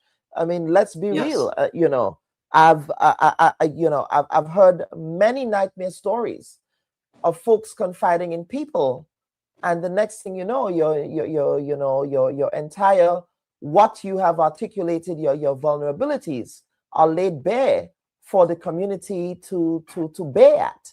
So much so that it's no longer that the community is supporting you and showing empathy, but the community is gossiping about your situation. Yes, so I agree. There's a lot of work to be done. A lot of work, because we have to understand that for someone to feel comfortable coming forward, that they're expressing vulnerability. And oftentimes in these situations, when they're coming forward, it's really a cry. or it's really a case where they're so overwhelmed. And if we keep desensitizing the importance of being respectful or being understanding or making time or giving this the attention that it needs, we'll keep seeing issues, we'll keep seeing problems as a result. And we have to create safe spaces. Look, as I said, I myself, during my time in Cuba, anxiety, depression. In fact, when I came back from Cuba and I would have started my internship, during my internship period at the General Hospital, there were often periods where I was depressed. There were periods where I was very anxious. There were periods where I had suicidal thoughts, right? And I had the right support system. I had friends, and that's why I always say, choose friends that make you better. Choose people that make you better. You have to look at the people that you spend time with and see if they are adding any value to your life. Are they persons that you can share with? Because oftentimes, especially during that period for me, during the rough period of internship, I had a support system. I had persons that I could turn to. Oftentimes, I had to struggle with what we spoke about previously in terms of opening up and being vulnerable and not being looked at as soft, as you would say, right? But the problem is we have to understand that it's okay to face those things. Life is not going to be a bed of roses. Life, you're going to have challenges. And I always say, oftentimes, life is not happening to us. Life is happening for us. So we have to understand that often these challenges and these issues that we're facing, if we approach it from a positive light, because there's power in the tongue, and we have to understand, when you speak, I believe, and I've seen it in my life, and when you wake up in the morning and you speak positively about your day, instead of you focus on what it is that's going on, all that you're stressing about, it changes, it rearranges your life.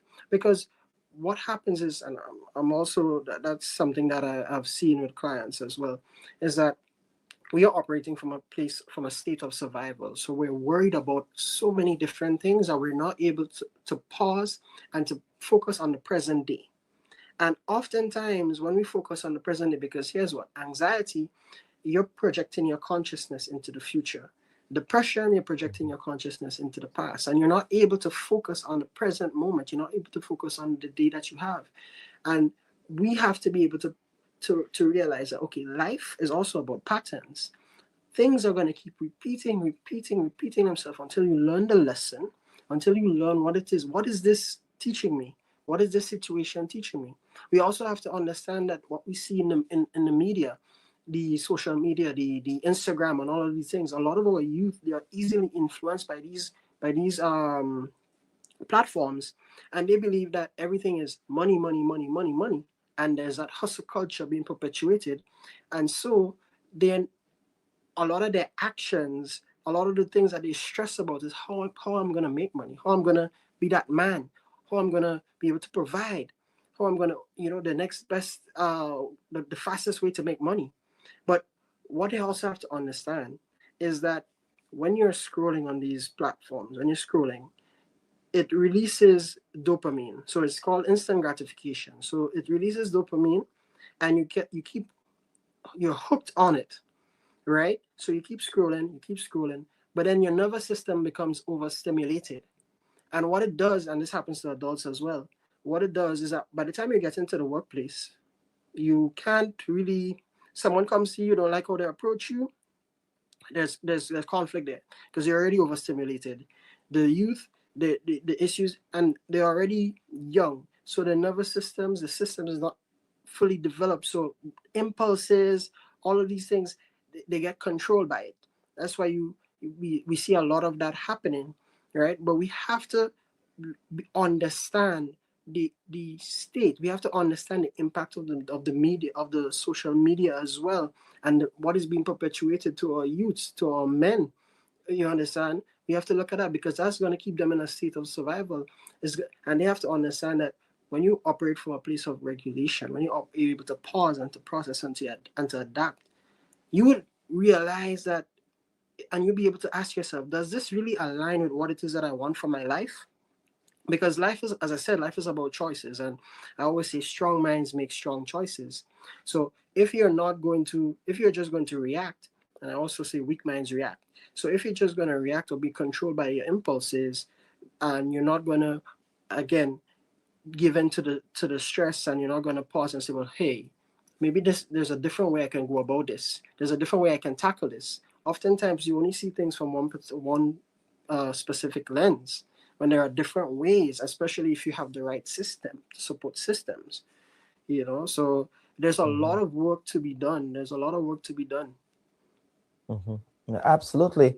Let me see if we can, I'm not sure if the Honorable Delma Thomas is hearing us. Folks, we have been having some internet issues trying to connect with the Honorable Minister.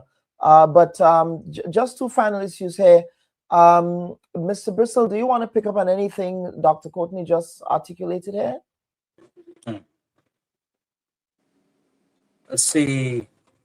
I completely agree with his assessment, especially when it comes to regulation, and also a previous statement that he made about identity. And yes, that is true. And the thing about this is that for the future generations, we do need a young man or many young men to be able to stand up and encourage their generations to say, yes, it's okay. And also when it comes to social media, indeed, that it has its, as one of the things I already mentioned, that we are not being equipped with the tools to really use it to its full potential. We don't use it as a means of truly getting together with each other, expressing feelings, and then we see a lot of these influencers, the lives that they project. And when you combine it with the fact that many individuals are still able to find their identity because they are not able to look internally and process everything aloud, and then it perpetuates this sense of my life is not all there.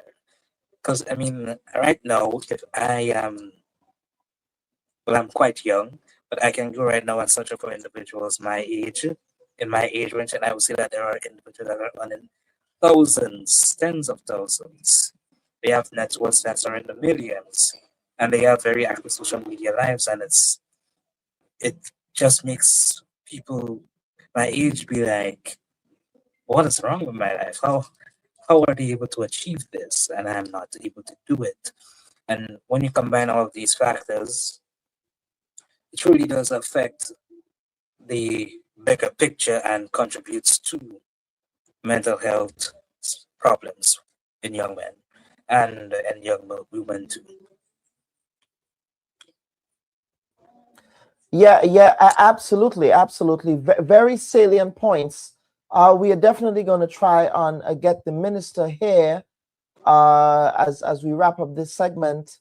Minister, I'm not sure if you can hear us.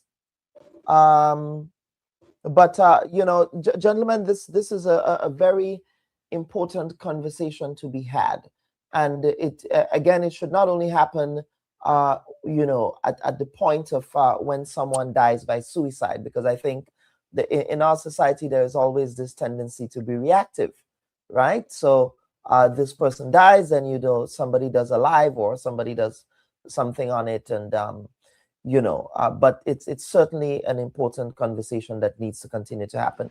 Minister Thomas, I'm not sure, are you able to hear us now? I don't think Minister Thomas can hear us. Yeah, I don't think Minister Thomas can hear us at all. Yeah. So gentlemen, the final question here really has to do with, we heard that the government of Grenada announced a suicide prevention hotline. Let us get your take on that as one of the actionable steps coming from at least a policy level. And we have people like yourselves, gentlemen, who are doing your individual micro-level advocacy, micro-level consultancy. But let us talk about at the macro level that suicide prevention hotline. First and foremost, your thoughts on it, big picture. But secondly, in terms of offering recommendations to government on how this hotline should be managed especially around the parameters of confidentiality. That is something that I'm very vigilant and passionate about, given my own, I suppose, my own public profile, given the work that I do. So let's get your thoughts on the suicide prevention hotline. Dr. Courtney, I'll start with you. Okay, yes, I believe that is a great step forward. It is something that we have to take very seriously. It is something that I believe that persons have to be aware that, okay, someone is calling, you have to be respectful, you have to be patient, you have to create that space where they feel comfortable, because sometimes they call and the very first response might not be something, it might not be what they would have expected. So we have to have some level of respect. We have to have we have to give these give individuals grace when they do access the hotline. And I believe, yes, it's a great step forward, but we also have to continue with creating spaces so that men can be comfortable to speak. And I am grateful for the opportunity that I would have had here, even to share a bit of my story, because I want young boys, I want men, I want every individual, every young person as well, to know that it is okay to speak and it is okay to express yourself. And it is okay, but you have to do so finding, and again, as we spoke about confidentiality, but you cannot keep it all bottled up inside. You can't keep it to the point where you explode, to the point where, because what's happening oftentimes, what I've seen is that we identify a lot with the thoughts that we're having, and you have these thoughts and you say, well, this is who I am, and that influence, oh, I need to do this, and this person said this about me, and my life is a mess, and we keep replaying those thoughts. But we have to understand that we have to look at it as a coach on the sideline. These thoughts, they don't define you. So that's why it's also important for you to pause and to ask yourself, do I really want to do this? So we have to start looking at ways, as again, to bring more awareness to these things. And I get it back to the start. Yes, it's a great initiative. It's a great step forward. I just hope that in terms of persons who, in terms of the maintenance of the line itself, that we take that very seriously, because these are individuals' lives at stake. Mr. Bristol, same question. Yeah. Yes, it is a great initiative, but I think that there should be some sort of work to ensure that for the interim, as we are starting it off, I would have started off personally. I think it should be started off in a more confidential format, so to speak. Yeah, because right now you're calling a number, but I think that most individuals might still, since Grenada is a small country, they might still be reluctant, as there's chance they could end up calling someone that can instantly recognize their voice. So if not, we could also make it so that there's a sort of voice anonymization during the process, so that the individual on the other line cannot hear that person's voice clearly. And I think we also need to collect the data, because there is a lot of solid data on this matter, especially when it comes to the contributing factors, because there are a lot of contributing factors, but we need to collect that data to be able to properly address the future problems and create tailored solutions towards these problems. Let's see, Minister Thomas, can you hear us now? No, I don't think Minister Thomas can hear us. But folks, we've definitely tried to connect with Minister Thomas, but again, sometimes the internet does not cooperate. And today was one of those days when, unfortunately, we were not able to get a hold of Minister Thomas, not through any fault of Minister Thomas.